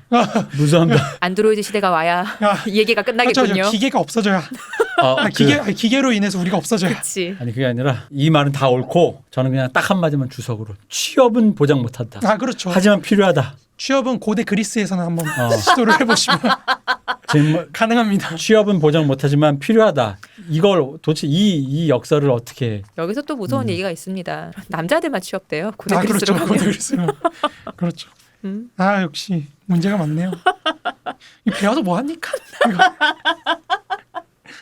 200회 특집 마르크스 배워 뭐해? 이거 배워 뭐해? 국가와 사회를 위해 나를 위해 내가 살기 때문에 우리 사회를 위해 저는 이게 중요한 것 같아요. 그렇죠. 사회를 위해라는 것도 그 사회를 내가 살기 때문이라는 맞습니다. 의미잖아요. 근데 사실 이게 또 웃긴 게 모르겠어요. 뭐 다른 나라 사람이랑 얘기를 안 해봐서 그런데 어느 순간 그게 약간 분리되는 느낌이 좀 있어요. 굉장히 웅대한 공적 무엇인가로서의 사회라는 형이상학적인 것과 나와의 연관성을 저조차도 말하다가 보면은 그럴 때가 있어요. 내 머릿속에 있는 국가, 사회라는 것과 나라라는 것과 연관관계가 약간 끊어진 상태에서 그냥 진짜 원대하게 품어버리는 어떤 그런 것 있잖아요. 예를 들어 BTS 때문에 국뽕이 찼는데 그걸 통해서 내가 무언가 예를 들어 더 좀 가면 우리가 K-팝 방송을 했던 것처럼 그 안에서 뭐 여러 가지라는 걸 이렇게 사고해 볼 수도 있는 문제인데 갑자기 그 연근고리를 다 끊고 내 안에 국뽕만 차는 것처럼 그러니까 이 사회를 그렇게 사고하는 그런 경향들이 더 강해지거나 혹은 그런 것만 남아있는 거 혹은 우리가 그때 그런 방식을 주입당한 것만 같은 기분이 드는 거예요. 이 사회를 살아가는 나라는 걸 하나를 같이 끼고 넣지 못하고 그러니까 BTS가 돈 벌면 나한테 무슨 이득이 있지? 그럼 하다못해 뭐 외화를 벌어서 우리 사회가 이렇게 구성되어 있어. 우리 왜 사회 구성세 배웠듯이 세계 경제가 이렇게 도는데 미국 달러가 이렇게 해서 BTS가 벌어오면 이렇게 해서 용산에 들어가면 뭐 이태원 빅히트 건물이 있고 뭐 이런 그런 구조적인 그 안에서 나라는 개념을 잘 못 찾고 그냥 뚝 떨어진 그 어떤 거 그러니까 굉장히 관념적이고 이념적으로 사고하면서 그러다 보니 그 안에서 나라는 개인이 살고 있는 사회를 이해 못하는 기분이 드는 그 앞에 계속 네. 이슬람 신자분이 한 분 계셔가지고 제가 가끔 이렇게 깜짝깜짝 놀라네요. 그렇죠. 약간 인종상으로는 신장 위구르 쪽인데 맞아요. 저쪽 완전 그쪽은 아니고 중동 쪽은 아니고 이슬람을 믿는 신장 위구르인입니다. 네. 한국계 신장 위구르입니다. 이거 사진 보여드리고 싶다 진짜. 고려 맞아, 신장 고려인인데 신장 맞아. 위구르에 가서 이슬람교 믿는 우리 동포를 찾은 듯한 느낌. 깜짝이야. 당근으로 김치 담궈 먹습니다. 이게 이 대표님 보다가 그리움에 이렇게 끌리네요. 이게 피가 땡긴다는 그거군요. 그렇습니다. 그렇군. 어쨌든 그런 것 같아요. 그러다 그렇죠. 보니까 그 연결고리의 실종이 자꾸 그러니까 우리 마르크스 저희 방송 들으면서도 다 약간 다른 분들의 몇몇 분의 댓글 보다 보면 그분들이 이거 뭐 어떤 의문을 제시할 때 그분들의 의문이 바로 그 지점에서 실종이 좀 많이 느껴진다는 거예요. 내가 이걸 왜 됐지라는 거지라는 것들이 평소에도 사실 사회의 일원이다라는 느낌이 잘 들지 않잖아요. 그렇죠. 그렇죠. 그래서 그런 거죠. 그러다 보니까 예를 들어 나 개인이 살 때는 상관없는데 예를 들어 그런 방금 말한 어떤 서비스에 관련된 그러니까 내가 관계된 어떤 이 사회의 구조적인 것 그게 뭐 검찰 서비스건 뭐 경찰 서비스 의료 뭐든 간에 그 순간에도 연결고리 못 찾으니까 갑자기 이제 이 진영과 이 이해득실 간에 그걸로만 싸워서 밥줄 끊기로 이제 돌변하는 그런 모습이랄까 내 주변 사람은 생각이 안 드니까. 그러니까 저 사람도 그 사회 속의 일원이고 나도 사회 속의 일원이니 그렇죠. 이것이 이득이 결국은 어느 정도 커넥팅이 있다는 생각을 해야 되는데 없는 거죠.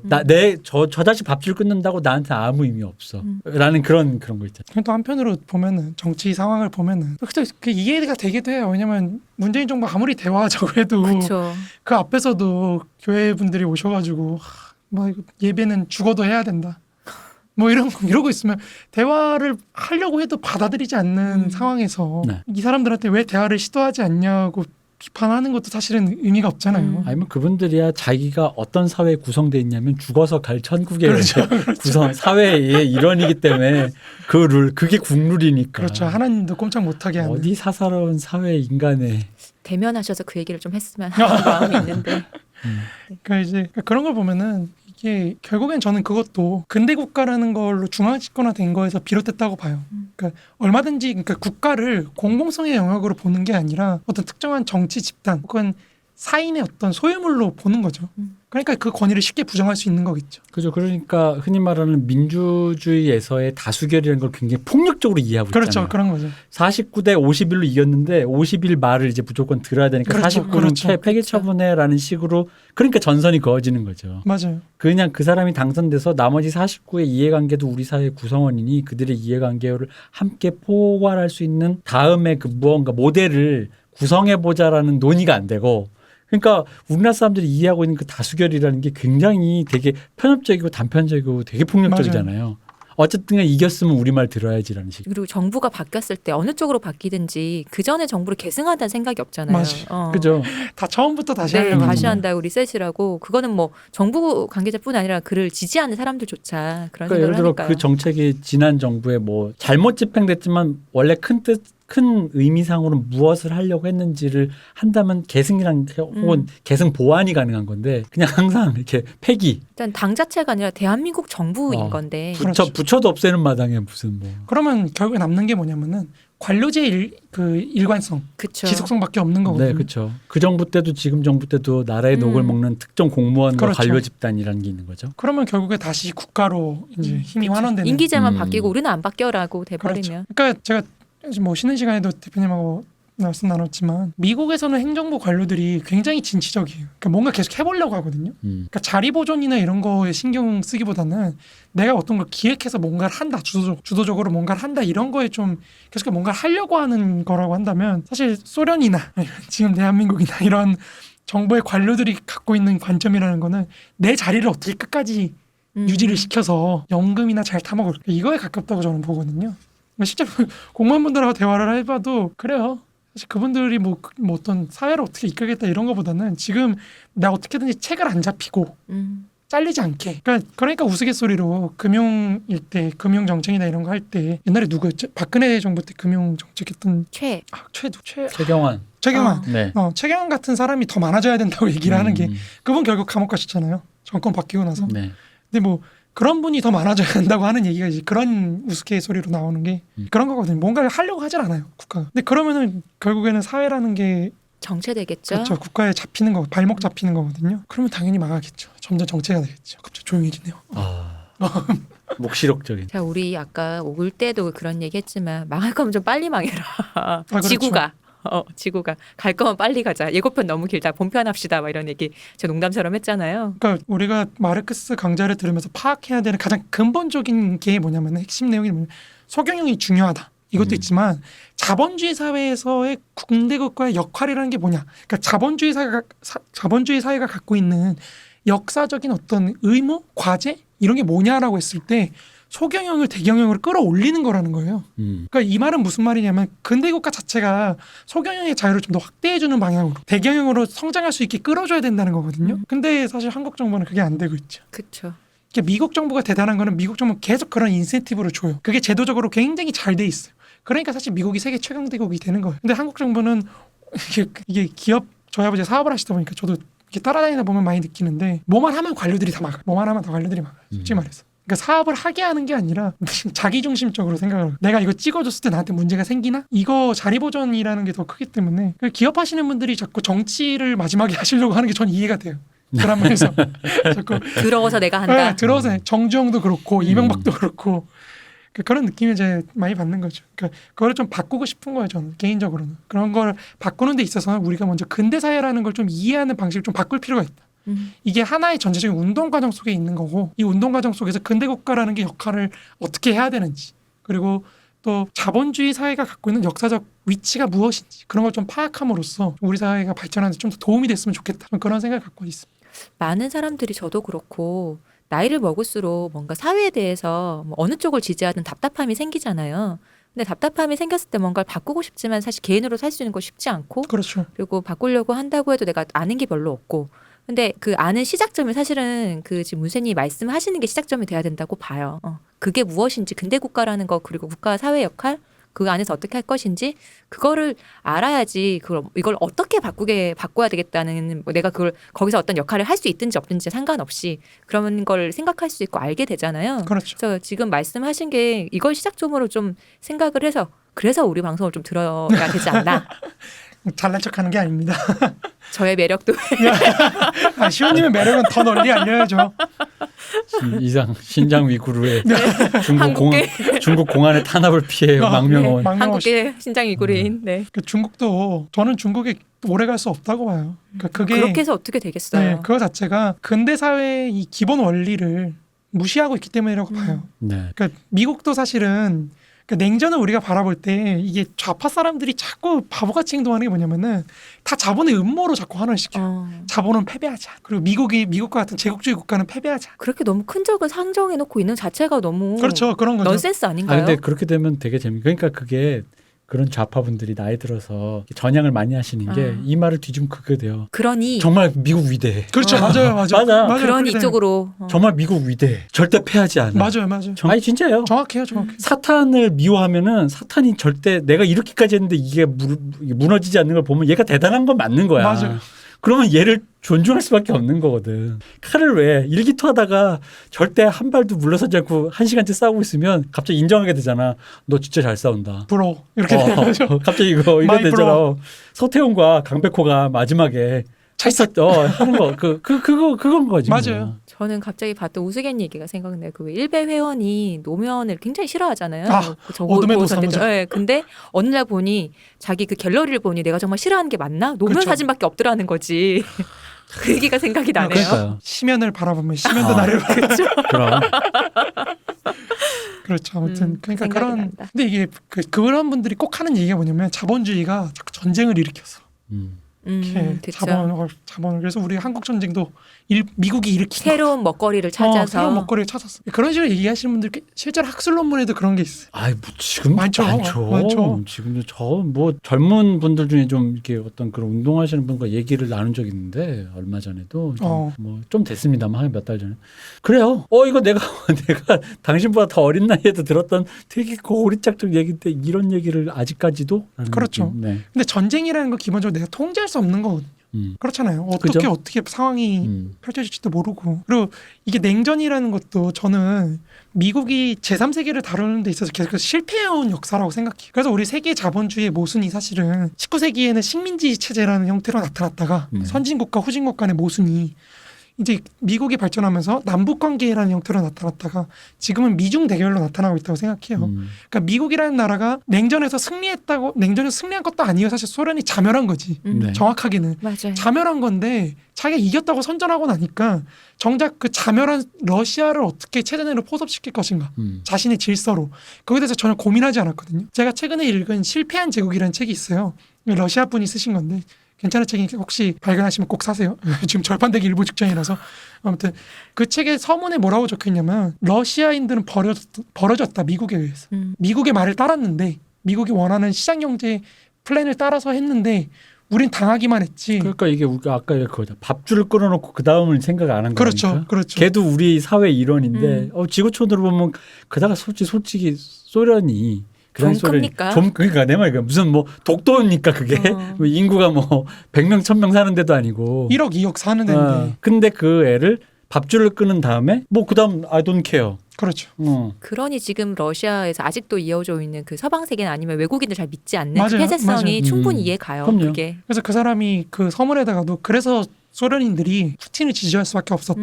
러시아 사람들이. 그러니까 그런 얘기를 하거든요. 그 대안을 제시해 주니까 푸틴이. 그래서 이제 강봉구 교수님이라고 이제 러시아사 전공하시는 분이 이제 호모 소비에쿠스에서 네. 이제 호모 푸티니쿠스로 러시아인들이 바뀌었다. 그러니까 소비에트적인 인간에서 푸틴적인 인간으로 지금 러시아인들이 바뀌고 있고 뭐 이제 그런 말씀도 하실 정도로 열렬한 지지를 하는 게 이제 그런 어떤 상실감, 패배감 그쵸. 이런 거거든요. 중국도 마찬가지예요. 중국을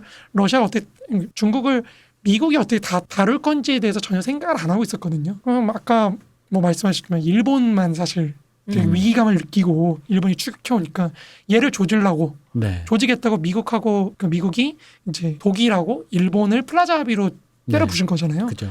근데 역사적으로 플라자 합의를 먹어버리니까 일본 자본들이 다 중국으로 이동했거든요. 네. 중국하고 한국으로. 그러니까 미국은 무역 적자를 전혀 해소하지 못했어요. 일본과의 수출 수입 구조가 오히려 동아시아를 매개로 이루어지는 걸로 바꿨거든요. 네. 그러니까 일본하고의 수출 수입은 줄어들었겠죠. 근데 한국하고 중국하고의 수출 수입이 늘어난 거거든요. 그러니까 미국은 거기서 실패를 한 거예요. 그러니까 이런 실패들을 전혀 이해를 안 하다 보니까 자꾸 미국에 대한 음모론이라든지 이런 걸로 간다는 거죠. 근데 약간 그런 식의 의인화라고 해야 되나? 그렇죠. 되게 단순한 의인화를 해버리니까. 근데 그런 얘기들에 이제 빠져 있는 것은 되게 테크니컬한 부분들이 되게 결여돼 있잖아요. 그렇죠. 그러니까 흔히 말하는 굉장히 디테일한 경제적 관점이라든가 그런 건 잘 몰라요.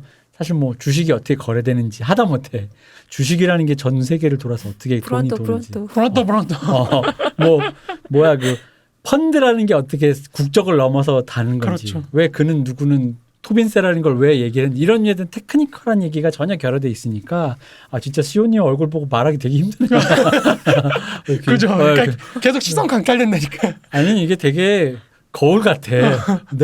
내가 내 얼굴 보고 말하는 것 같이 뭔가 그런 뭔가 저도 이 대표님을 계속 주시하면서 얘기를 이어가려고 노력하는데 시선이 계속 시온님한테 가요. 스카프 하나 했을 뿐인데. 그렇죠. 아, 아니 매력적이죠. 오늘 감사합니다. 특히 그래요. 그 스카프와 초점 없는 동자가 그러니까 누구를 바라보는지 모르겠으니까.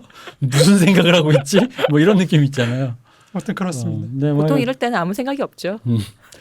어쨌든 그런 테크니컬함이 결여되어 있는 담론들이 유통이 아직도 되고 있다라는 그렇죠. 거죠. 근데 저는 네. 그게 근대사에 대한 이해가 좀 부족해서 그렇다고 생각해요. 그게 맞아요. 그렇죠. 그러니까 이 경제라는 게 세계에서 어떻게 이동을 해가는지 순환하는지 그런 거에 대한 이해가 좀 더 깊어지면은 저는 사실 그렇게 감정적으로 누군가를 미워하지 않을 수 있다고 생각하거든요. 그래서 우리가 사회 구성체를 배운 거 아닙니까? 맞습니다. 사회가 뭘로 구성돼 있고 맞습니다. 뭘로 돌아가느냐라는 걸 얘기해서 그런 의미 사회 구성체를 그래서 마르크스도 사회가 그래서 이게 지금 도대체 테크니컬하게 어떻게 돌아가길래 저쪽에 농사 짓고 있는 소련에 농사 짓고 있는 애, 러시아에 농사 짓고 있는 애랑 독일에서 뭘 이렇게 나사 깎는 애랑 어떻게 하다 보니까 누군 망하고 누구 되느냐를 해명을 하기 위해서 만들어낸 거잖아요. 맞습니다. 이렇게 분석하고. 그러니까 이제 그런 류의 테크니컬함이 사실 그러니까 우리는 좀 더 뭐 예전부터 늘 똑같은 말인데 우리는 좀 더 정교해질 필요가 있다라는 의미에서 이 얘기를 하는 건데 맞습니다. 오히려 저는 느낌이 점점 더 정교해지지 않고 있는 것처럼 느껴지는 거죠.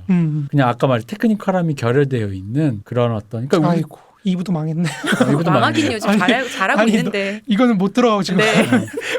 이게 제목도 얘기 못 하고 지금. 그러니까 왜냐면 가끔 그런 거 있어요. 왜 페이스북이나 이런 걸 보시면 왜 각 학계나 그런 전문가들 분들 계시잖아요. 네네. 뭐 카이스트에 계신 교수님도 뭐 가끔 뭐 쓰고 우리 산 그분이 아시는 전문적이고도 깊고 좁은 그런 세계 있잖아요. 뭐 반도체면 반도체, 뭐 항공이면 항공, 뭐 어떤 분은 군사 이런 건데 그러니까 그런 류의 테크니컬함에 대한 이해가 너무 없는 거지. 이게 좀 맞아요. 어떻게 연결되어 있는가 없고 그리고 심지어는 그런 사람들이 백날 말을 하잖아요. 안 들어. 그냥 기득권이라고. 안 들어. 교수 기득권. 그렇죠. 너 뭐 어떤 누구 편이야? 항공 기장님 쓰시면 뭐 항공 기장 연봉 몇 억이라는데 기득권 그렇죠, 그런 그렇죠. 사람 뭐 이런 식이라는 거죠. 그러니까 그런 사람들의 말도 안 돼. 그러니까 전혀 테크니컬함이 어떤 이해관계에 반영이 안 되니까 점점 담론들이 단순해지니까 피하밖에 없는 거예요. 적밖에 없는 거야. 근데 그 적밖에 없다 보니까 아까 말한 다수결에 대한 폭력적 이해. 51로 이겨도 이긴 거야. 이겼으니까 끝이야. 너는 밥줄 아웃. 저는 어떻게 사나요? 저 형제자매와 함께 장단 쫓겨내. 그건 내 할 바 아니고 지난 5년 동안 잘 살았으니 뭐 어떻게 알아서 사세요라는 뭐 이런 식이라는 거지. 그렇죠. 그러니까 결국에는 근대 국가라는 건 비용을 줄여주는 거거든요. 네. 개인이 자기 생애에서 생애 순환 과정에서 겪을 수 있는 여러 가지 비용 문제가 있잖아요. 네. 그 비용을 줄여주면서 저 많이 활동하게 하는 건데 그 복지국가도 우리나라는 제가 SNS도 쓰긴 했습니다만 너무 이거 주냐 마냐의 문제로 따져요. 분배의 문제로만 생각을 하는데 북유럽 국가들이나 이런 데는 북유럽도 그렇고 뭐 대륙도 그렇고 이게 생애 주기에서 들어가는 비용을 어떻게 사회가 줄여줄 것이냐. 그죠. 예. 그걸 줄여주는 대신에 얼만큼 그에 해당하는 생산력 증대를 이뤄낼 것이냐. 이거를 많이 고민하거든요. 그러니까 북유럽 애들이 그렇게 많이 뜯기면서도 GDP는 엄청 오케이를 높거든요. 하는 거죠. 그렇죠. 엄청 높거든요. 그리고 오케이를 하는 거, 그걸 받아들이는 거. 근데 그걸 아까 얘기해서 우리 사회적 신뢰가 없어요. 그거 못 믿는 거잖아요. 못 믿죠. 그렇죠. 맞아요. 그걸 못 믿는 거야. 내가 그렇게 뜯어가더라도 너 은퇴할 때쯤엔 꼭 돌려줍니다. 근데 갑자기 정부가 바뀌어. 아까 51대 49로 또 정부가 바뀌었더니 어떤 그런 얘기 게 맞아요. 되는 거지. 그런 맞아요. 게 어디 있어? 하지만 세금은 유지지.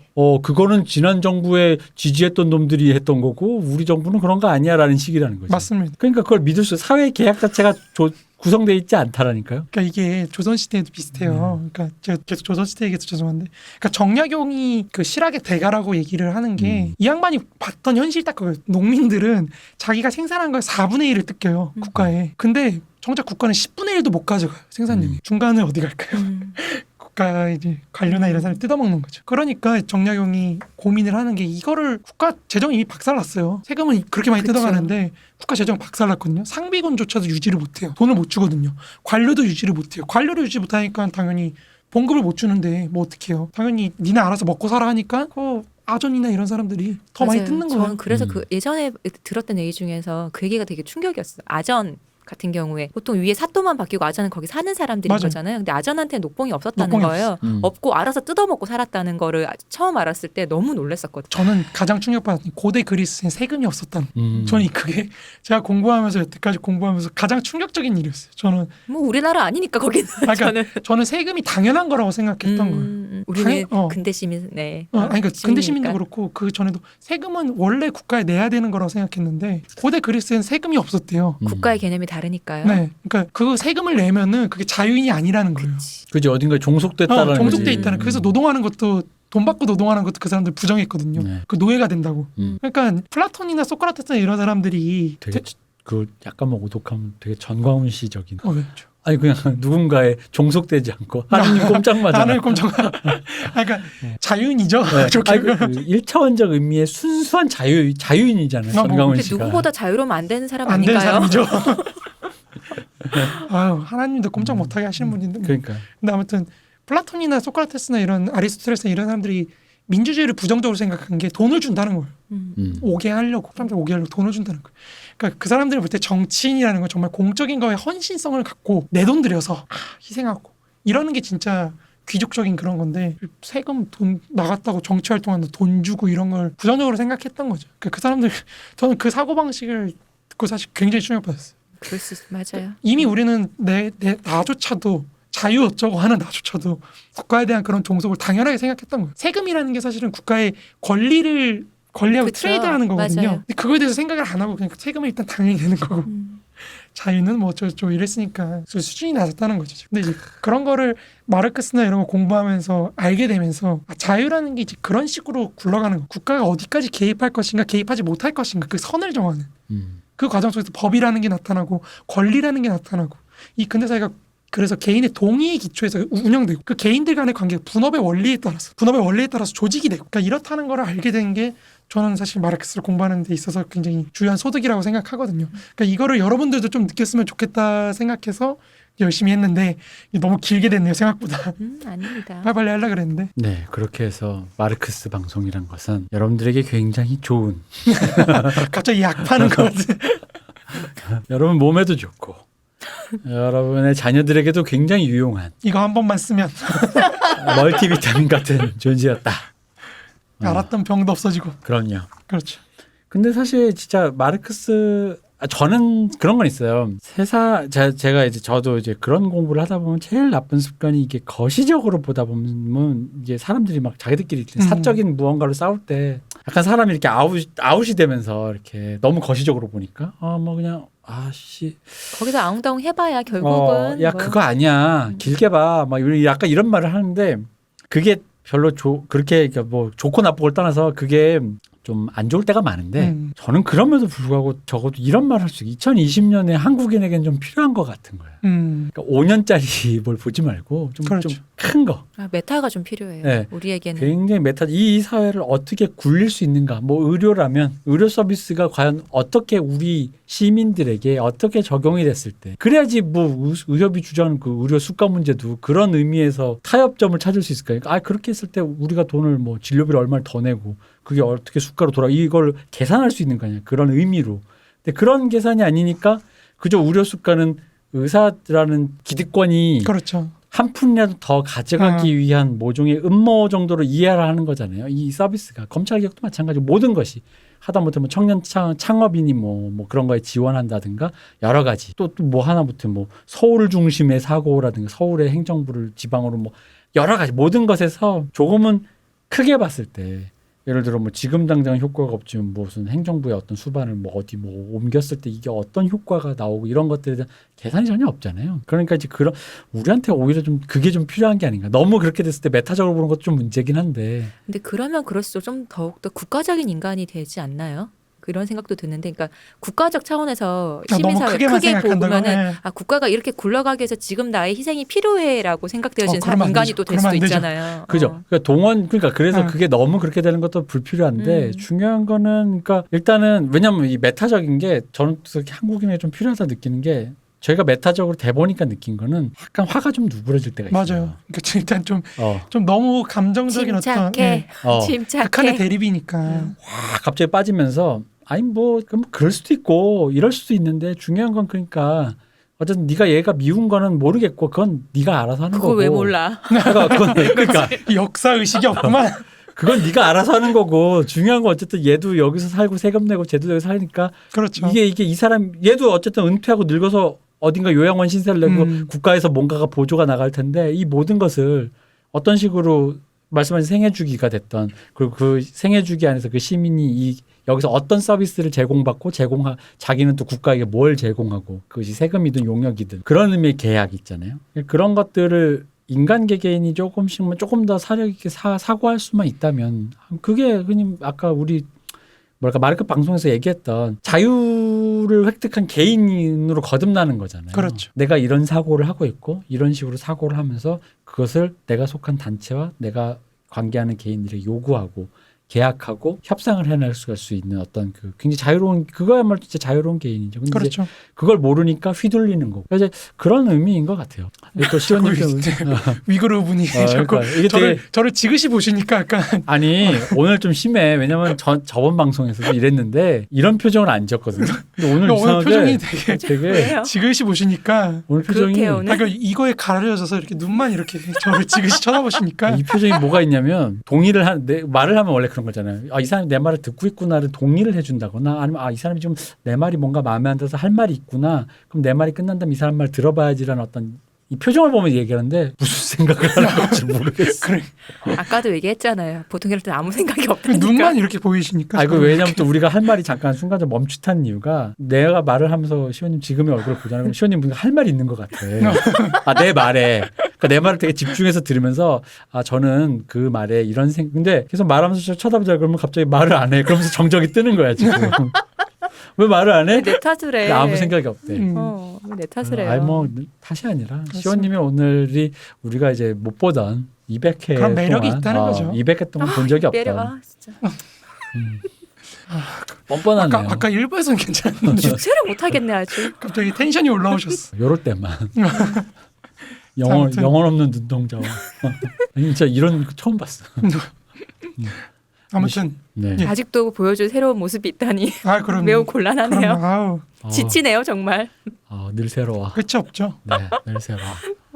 아무튼 이제 그런 차원에서 좀 이거를 좀 정리를 한번 할 필요가 있는 것 맞아요. 같아요. 전체적으로 어떻게 운동하는지 여태까지 했던 네. 얘기들을 정리를 해서 한번 좀 말씀을 드리는 게 필요할 것 같은데 지금 원래 이거 들어가야 되는데 지금 인트로 들어간 오늘 2부 인트로만 요약은 했어요. 2부 요약은 우리가 왜 마르크스를 얘기하는가 하잖아요. 그렇죠. 이제 못했던 우리 계속 얘기하고 제목은 마르크스 방송에 대한 설명입니다. 그리고 잠깐.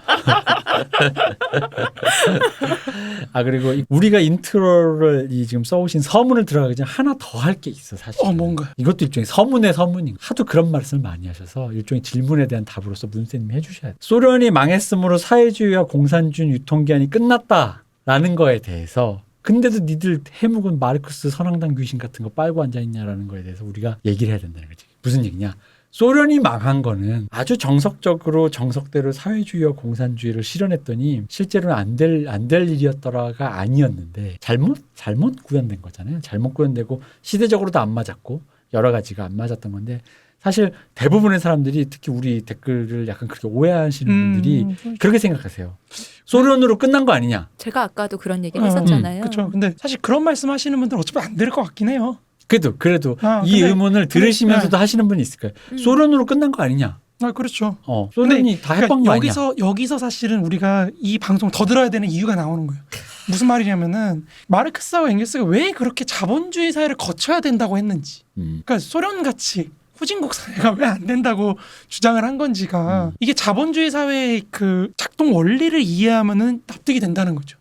무슨 말이냐면은 자본주의를 거치면서 아까도 말했듯이 제가 계속해서 말씀드리는 게 국가가 어디까지 개입할 거고 어디까지 개인의 영역을 권리나 이런 거 인정할 건지.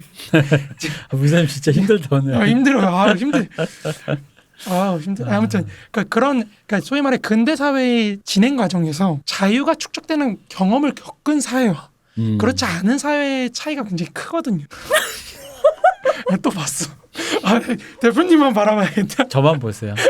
오늘은 좀 힘들어. 나도 이쪽 보다가 좀 이 말을 순간 머리가 내 머리가 백지가 돼. 말씀하실 때만 배야겠어. 왜 그러지? 백지가 돼 제가. 이상하네. 보니까. 갑자기 할 얘기 까먹었어. 진짜 이상하네.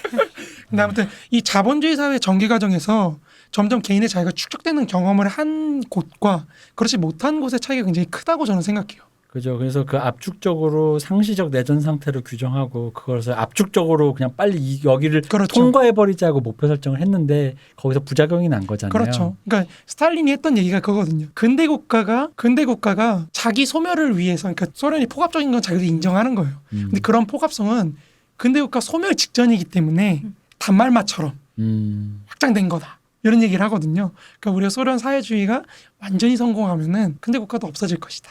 이런 얘기를 하는데 이게 좀 웃기잖아요. 사실 논리가. 그죠. 왜냐하면 그렇게 억압을 하면 당했던 사람이 갑자기 자유인이 될 수 있을까요? 제가 문세님 이후로 소련에 대한 걸 찾아보면서 이해했던 그 적합한 비유가 그건 같아요. 너 대학 가면 네 하고 싶은 거 해 그렇죠. 같은 느낌이죠. 그렇죠. 그러면서 애를 막 드잡는 거 있잖아요. 그렇죠, 그렇죠. 지금은 잠 안 자고 엄마 아빠가 주는 잠 안 자는 약 먹어. 왜 애한테 진짜 온갖 학대를 다 해서 애를 어쨌든 간에 흔히 말 요즘에 그 공정담론에 말하는 거 어쨌든 네가 서울대 가서 의사 되고 뭐 되면은 돈도 나오고 여자도 나오고 뭐 이런 네 식으로. 맘대로 해. 여자도 그때 가서 다 만나. 너한테 여자들이 붙어 막 이런 그렇죠. 남자들한테 그렇게 특히 우리 때 남자들한테 그렇게 얘기했단 말이야. 보상으로 생각하잖아요. 보상. 그런 식으로 해놓는데 그렇게 큰 애가 우리의 공부라는 거는 지덕체인데 그렇죠. 지잖아. 그것도 지에서도 아주 일부분이 암기 쪽. 지만을 발달시킨 애가 그대로 성인이 돼서 직능인이 돼서 사회의 구성원이 되었을 때 패단을 많이 봤잖아요. 우리가. 지금 보고 있죠. 네, 지금 보고 있잖아요. 네. 그러니까 많이 본 거. 저는 그 문헌 그건 진짜 충격적이었어요. 네. 전교 1등 하던 의사와. 그쵸. 저도 정말 충격이었어요.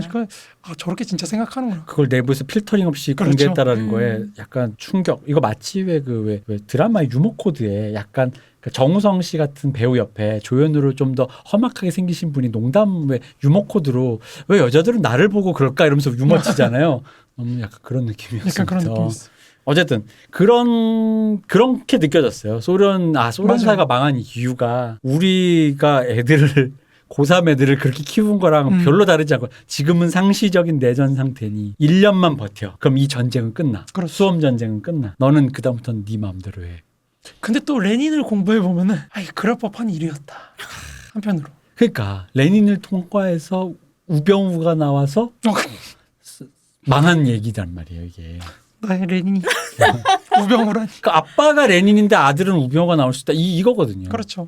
레닌이 우병우란 얘기가 아니라. 그렇죠. 네. 그럼요. 약간 심장이 도키도키했어. 세종대왕의 손자가 연산군이 나오는 거예요. 그렇죠. 그럼요. 갑자기 납득하게 되네요. 그런 거라니까. 그럼요. 그렇죠. 그런 거라니까. 근데 아무튼 그런 거가 굉장히 다르다는 거죠. 그렇죠. 그렇게 국가에 의존적인 인간을 만들어 놓은 사회와. 근데 이렇게 말하면 이거 원래 안 믿으신 분들은 들으시지도 그렇죠. 않으시겠지만 그런 분들이 항상 말해요. 야 꼬리 자르냐? 이런 거지. 그렇죠. 꼬리 자르냐? 소련 그런 딱 거죠. 했는데 소련은 진짜가 아니었습니다. 우리가 말하는 것처럼 들리시니까. 그럼 진짜 또 소련 꼬리 자르고 또 누구 했는데 쟤는 진짜 그게 아니었습니다. 우리가 좀 약간 왜 말미를 자르는 것 같은 느낌으로 들리실 수도 있는데 어쨌든 작동 원리가 그랬다는 거죠. 그렇기 때문에 우리가 마르크스를 한번 보는 거예요. 진짜로 마르크스가 말한 대로 한 건지. 그래서 이후에 아마 그 얘기들이 나올 것 같습니다. 맞습니다. 네. 근데 이제 그게 진짜 사회주의냐 아니냐 간별사 역할을 하고 싶은 게 아니라 우리가 이 사람이 뭘 추구하고자 했는지를 먼저 알아봐야 네. 그거에 맞춰서 사실 세계사가 그걸 실현하려고 했던 사회가 어떻게 그렇게 됐는지 그죠? 그걸 통해서 우리 지금 현대 사회가 어떻게 구성됐는지를 보자는 거거든요. 결국 우리 얘기를 하는 겁니다. 네, 그렇습니다. 바로 그 순간 여러분이 그토록 기대하시던 그분이 난 이 방송을 다 듣고 우리가 세계에 대한 이해 속에서 어떻게 구성되어 있는가, 왜 세계는 이런 식으로 되어 있는가를 다 듣는다면 갑자기 여러분의 등골선 JYP의 남자친구 짤이 여러분의 머릿속을 싹 지나가면서 JYP 제가 자서전을 얼마 전에 읽었습니다. 정말 비도 좋으셔. 저는 그걸 읽고 대표님의 큰 뜻을 이해했어. K다. K 이거구나. 그렇죠. 찐 K. This is K. K 정수가 그분이라는 Not 것에 C, 대해서. It's K. 저는 사실 K뿐만 아니라 난 이런 생각이 들어요. 그분의 자서전은 솔직히 국사다. 건국사다. 한국 현대사. 개인을 모욕하는 게 아닙니다. 개인 뭐예요? 전형이라는 의미죠.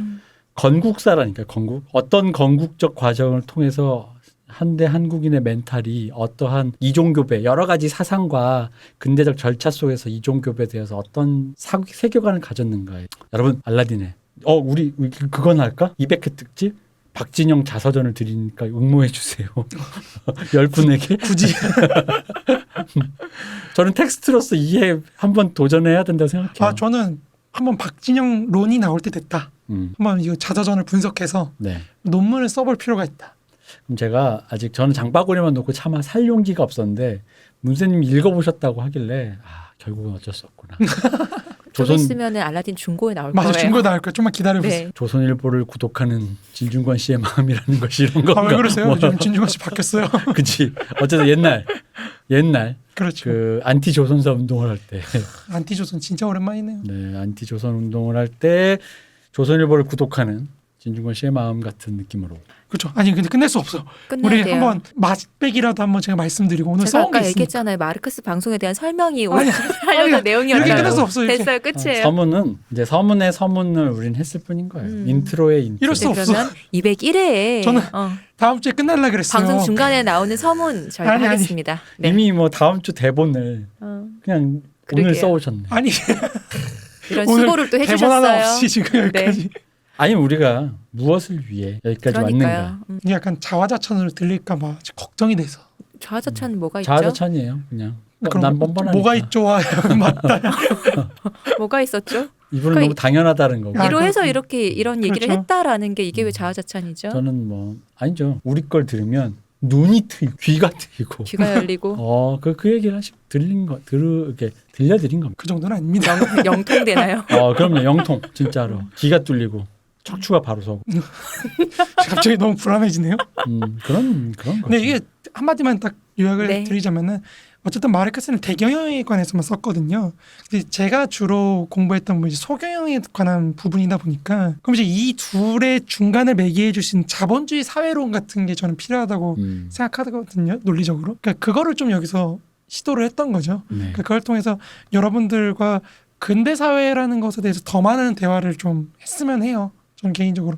그러니까 본인들이 느끼시는 어떤 경험이라든지 한국 사회가 이렇게 구성되어 있는 것 같다와 근대 사회는 그럼 어떤 원리에 따라서 움직이는가 이거를 비교를 하시면서 좀 더 자기가 겪고 있는 어떤 경험 이런 걸 복합적으로 풍부하게 파악할 수 있게 되면은 개인의 삶의 의미가 그만큼 풍부해지면 저는 그걸로 족하다고 생각합니다. 거기에 제가 조금이라도 기여할 수 있다면 그러니까 결국에 우리가 무슨 그 박진영 씨가 네. 책 서문에서 쓰는 게 내가 왜 살아야 되는가 이 질문에 대해 답하기 위해서 책을 썼다. 저도 마찬가지. 우리가 왜 살아야 되는가? 어떻게 하면 우리가 인생을 좀 더 풍부하게 그렇죠. 그런 걸 살까? 살기 네. 좀 더 의미를 결국에 저는 인간이라는 거는 개인의 의미를 찾는 사람이 그렇죠. 될 것인가? 그렇죠. 그러니까 태어났다는 것 자체가 산다는 것 자체가 의미가 있는 거라고 생각하거든요. 저는 의미 없이 태어났기 때문에 우리가 당신은 사랑받기 위해 태어난 사람. 꼭 그런 건 아니고 그 의미 없이 태어났기 때문에 우리는 의미를 추구할 수밖에 없는데 그 삶의 의미들을 하나하나씩 더 많이 추가할 수 있는 삶을 사시기를 거기에 좀 이렇게 지적인 파악이 추가가 돼서 더 의미가 풍성해지는 그런 게 됐으면 좋겠다고 생각합니다. 울림이 왔습니다. 저는 사실 엄마 아빠의 판단 착오다라는 거 얘기했다가 맞을 뻔한 적이 있어서 엄마 아빠의 순간적인 판단의 오류로 생겨난 어떤 수많은 아이들 저를 비롯 그런 거라고 생각했기 때문에 의미가 없다고 생각했는데 그런 말씀들이 제 인생의 위로가 됩니다. 그래서 저는 제가 제일 좋아하는 경구 중에 하나가 이제 트로츠키가 자서전에 마지막에 쓴 게 있거든요. 네. 인생은 참 아름답다. 참 아름답고 살만하다. 그리고 김대중 선생도 그렇게 말씀하셨죠. 자서전에 대통령께서도 인생이란 참 아름답고 살만한 거라고. 근데 이게 김대중이 빨갱이라는 얘기가 아니고 그 트로츠키하고 같이 넘어 꼭 그렇게 농담하시는 분들이 있어요. 그게 아니고 그 험난한 인생을 살았던 그러니까요. 두 정치인이 인생의 마지막에서 우리한테 전달하고자 하는 게 인생이 참 아름답고 살만하다는 거. 그거는 저는 굉장히 울림이 깊다고 생각하거든요. 그러니까 거기에 이제 어떤 삶의 의미를 부여할 수 있는 지적인 것까지 추가가 되면 더 좋을 것 같아요. 오늘 방송은 이렇게 마무리가 되는 거예요. 울림이 마지막에 감동으로 끝나는. 감동이니까. 아날라 200회 역시 의도하진 않았지만 계획대로 됐어. 아 그래요? 네, 이게 계획이었습니까? 그렇습니다. 전 여러분의 정신을 산란시키는 게 저의 계획이었어요. 지금 울고 있다 지금 듣고 있는 사람 중에. 나의 내 인생 그러면서 마르크스 아날라 들어야지. 크 이렇게. 그렇지. 재생 목록 마르크스 다시 정주행 이렇게 이런 식으로 여러분 그 정석을 집합부터 해서 미분적분으로 끝을 못 내신 분들 마르크스는 할 수 있습니다. 저희와 함께라면 하실 수 있습니다. 네, 저희 재생 목록은 네. 할 수 있습니다. 네, 그냥 혼자서 자본론을 끝까지 못 읽으시. 저희 재생 목록으로 저도 혼자서 읽을 생각이 없습니다. 하실 수 있습니다. 네. 그렇습니다. 저는 그냥 장식용으로 살 생각이 좀 있습니다. 근데 그 자책장에- 9권 분책을 사야 되는데 그러니까 너무 또 많잖아요. 그걸 샀어야 되는데 아. 때를 놓쳤습니다. 문세님 고생 많으셨어요. 저희 고생하셨습니다. 200회 함께 해주셔서 감사합니다. 제가 영광이었습니다. 그렇죠? 그냥 200회 특집에 의도하진 않았지만 우연히 박진영 자서전을 읽고 오셔서 그것과 함께 그러게요. 하이브리드 되는 거에서 역시 계획대로 되고 있어. 역시 그런 것 같습니다. 알겠습니다. 네. 그러다 찝시다. 네. 네. 아이들 되게 고생 많으셨어요. 고생하셨습니다. 고생하셨습니다. 오늘 고생은 시호님이 하셨어요. 시호님 정말 그리고 우리가 고생하셨습니다. 했지 우리가 도저히 말을 갑자기 할 말도 잊어먹게 만드는 그 눈. 공허한 눈동자. 이게 어떻게 편집될지 모르겠지만 저는 이 분위기가 전달했으면 좋겠습니다. 그러니까 저도 이 분위기 이거 편집 안 해요. 왜냐면 이 진짜 전달됐으면 좋겠어요. 도저히 사진을 찍어드릴 수는 없고 정말 이걸 뭐라고 설명해야 되지? 어쨌든 우리 둘이 공통적으로 지금 두 분만 저도 사실 모르죠. 본인은 저는 이 대표님 얼굴 볼 거 다 봤습니다. 셋 중에 말하고 있는 둘이 느꼈다는 건 그냥 그렇다는 겁니다. 그렇군요. 네. 그렇습니다. 뭐 그런 매력도 또 있군요. 제가 잘 알았습니다. 여러분 덕분에 또 네. 모르던 매력 수고하셨습니다. 하나 알고 가네요. 할 말이 없어지네요. 200회까지 함께해 주셔서 감사합니다. 다음 201회로도 찾아뵙겠습니다. 감사합니다. 시오시였습니다. 저기 우리는 잠깐만 후원을 받고 있습니다. 감사합니다. 물세님 감사합니다. 아까 인사했잖아요. 수고하셨습니다. 네.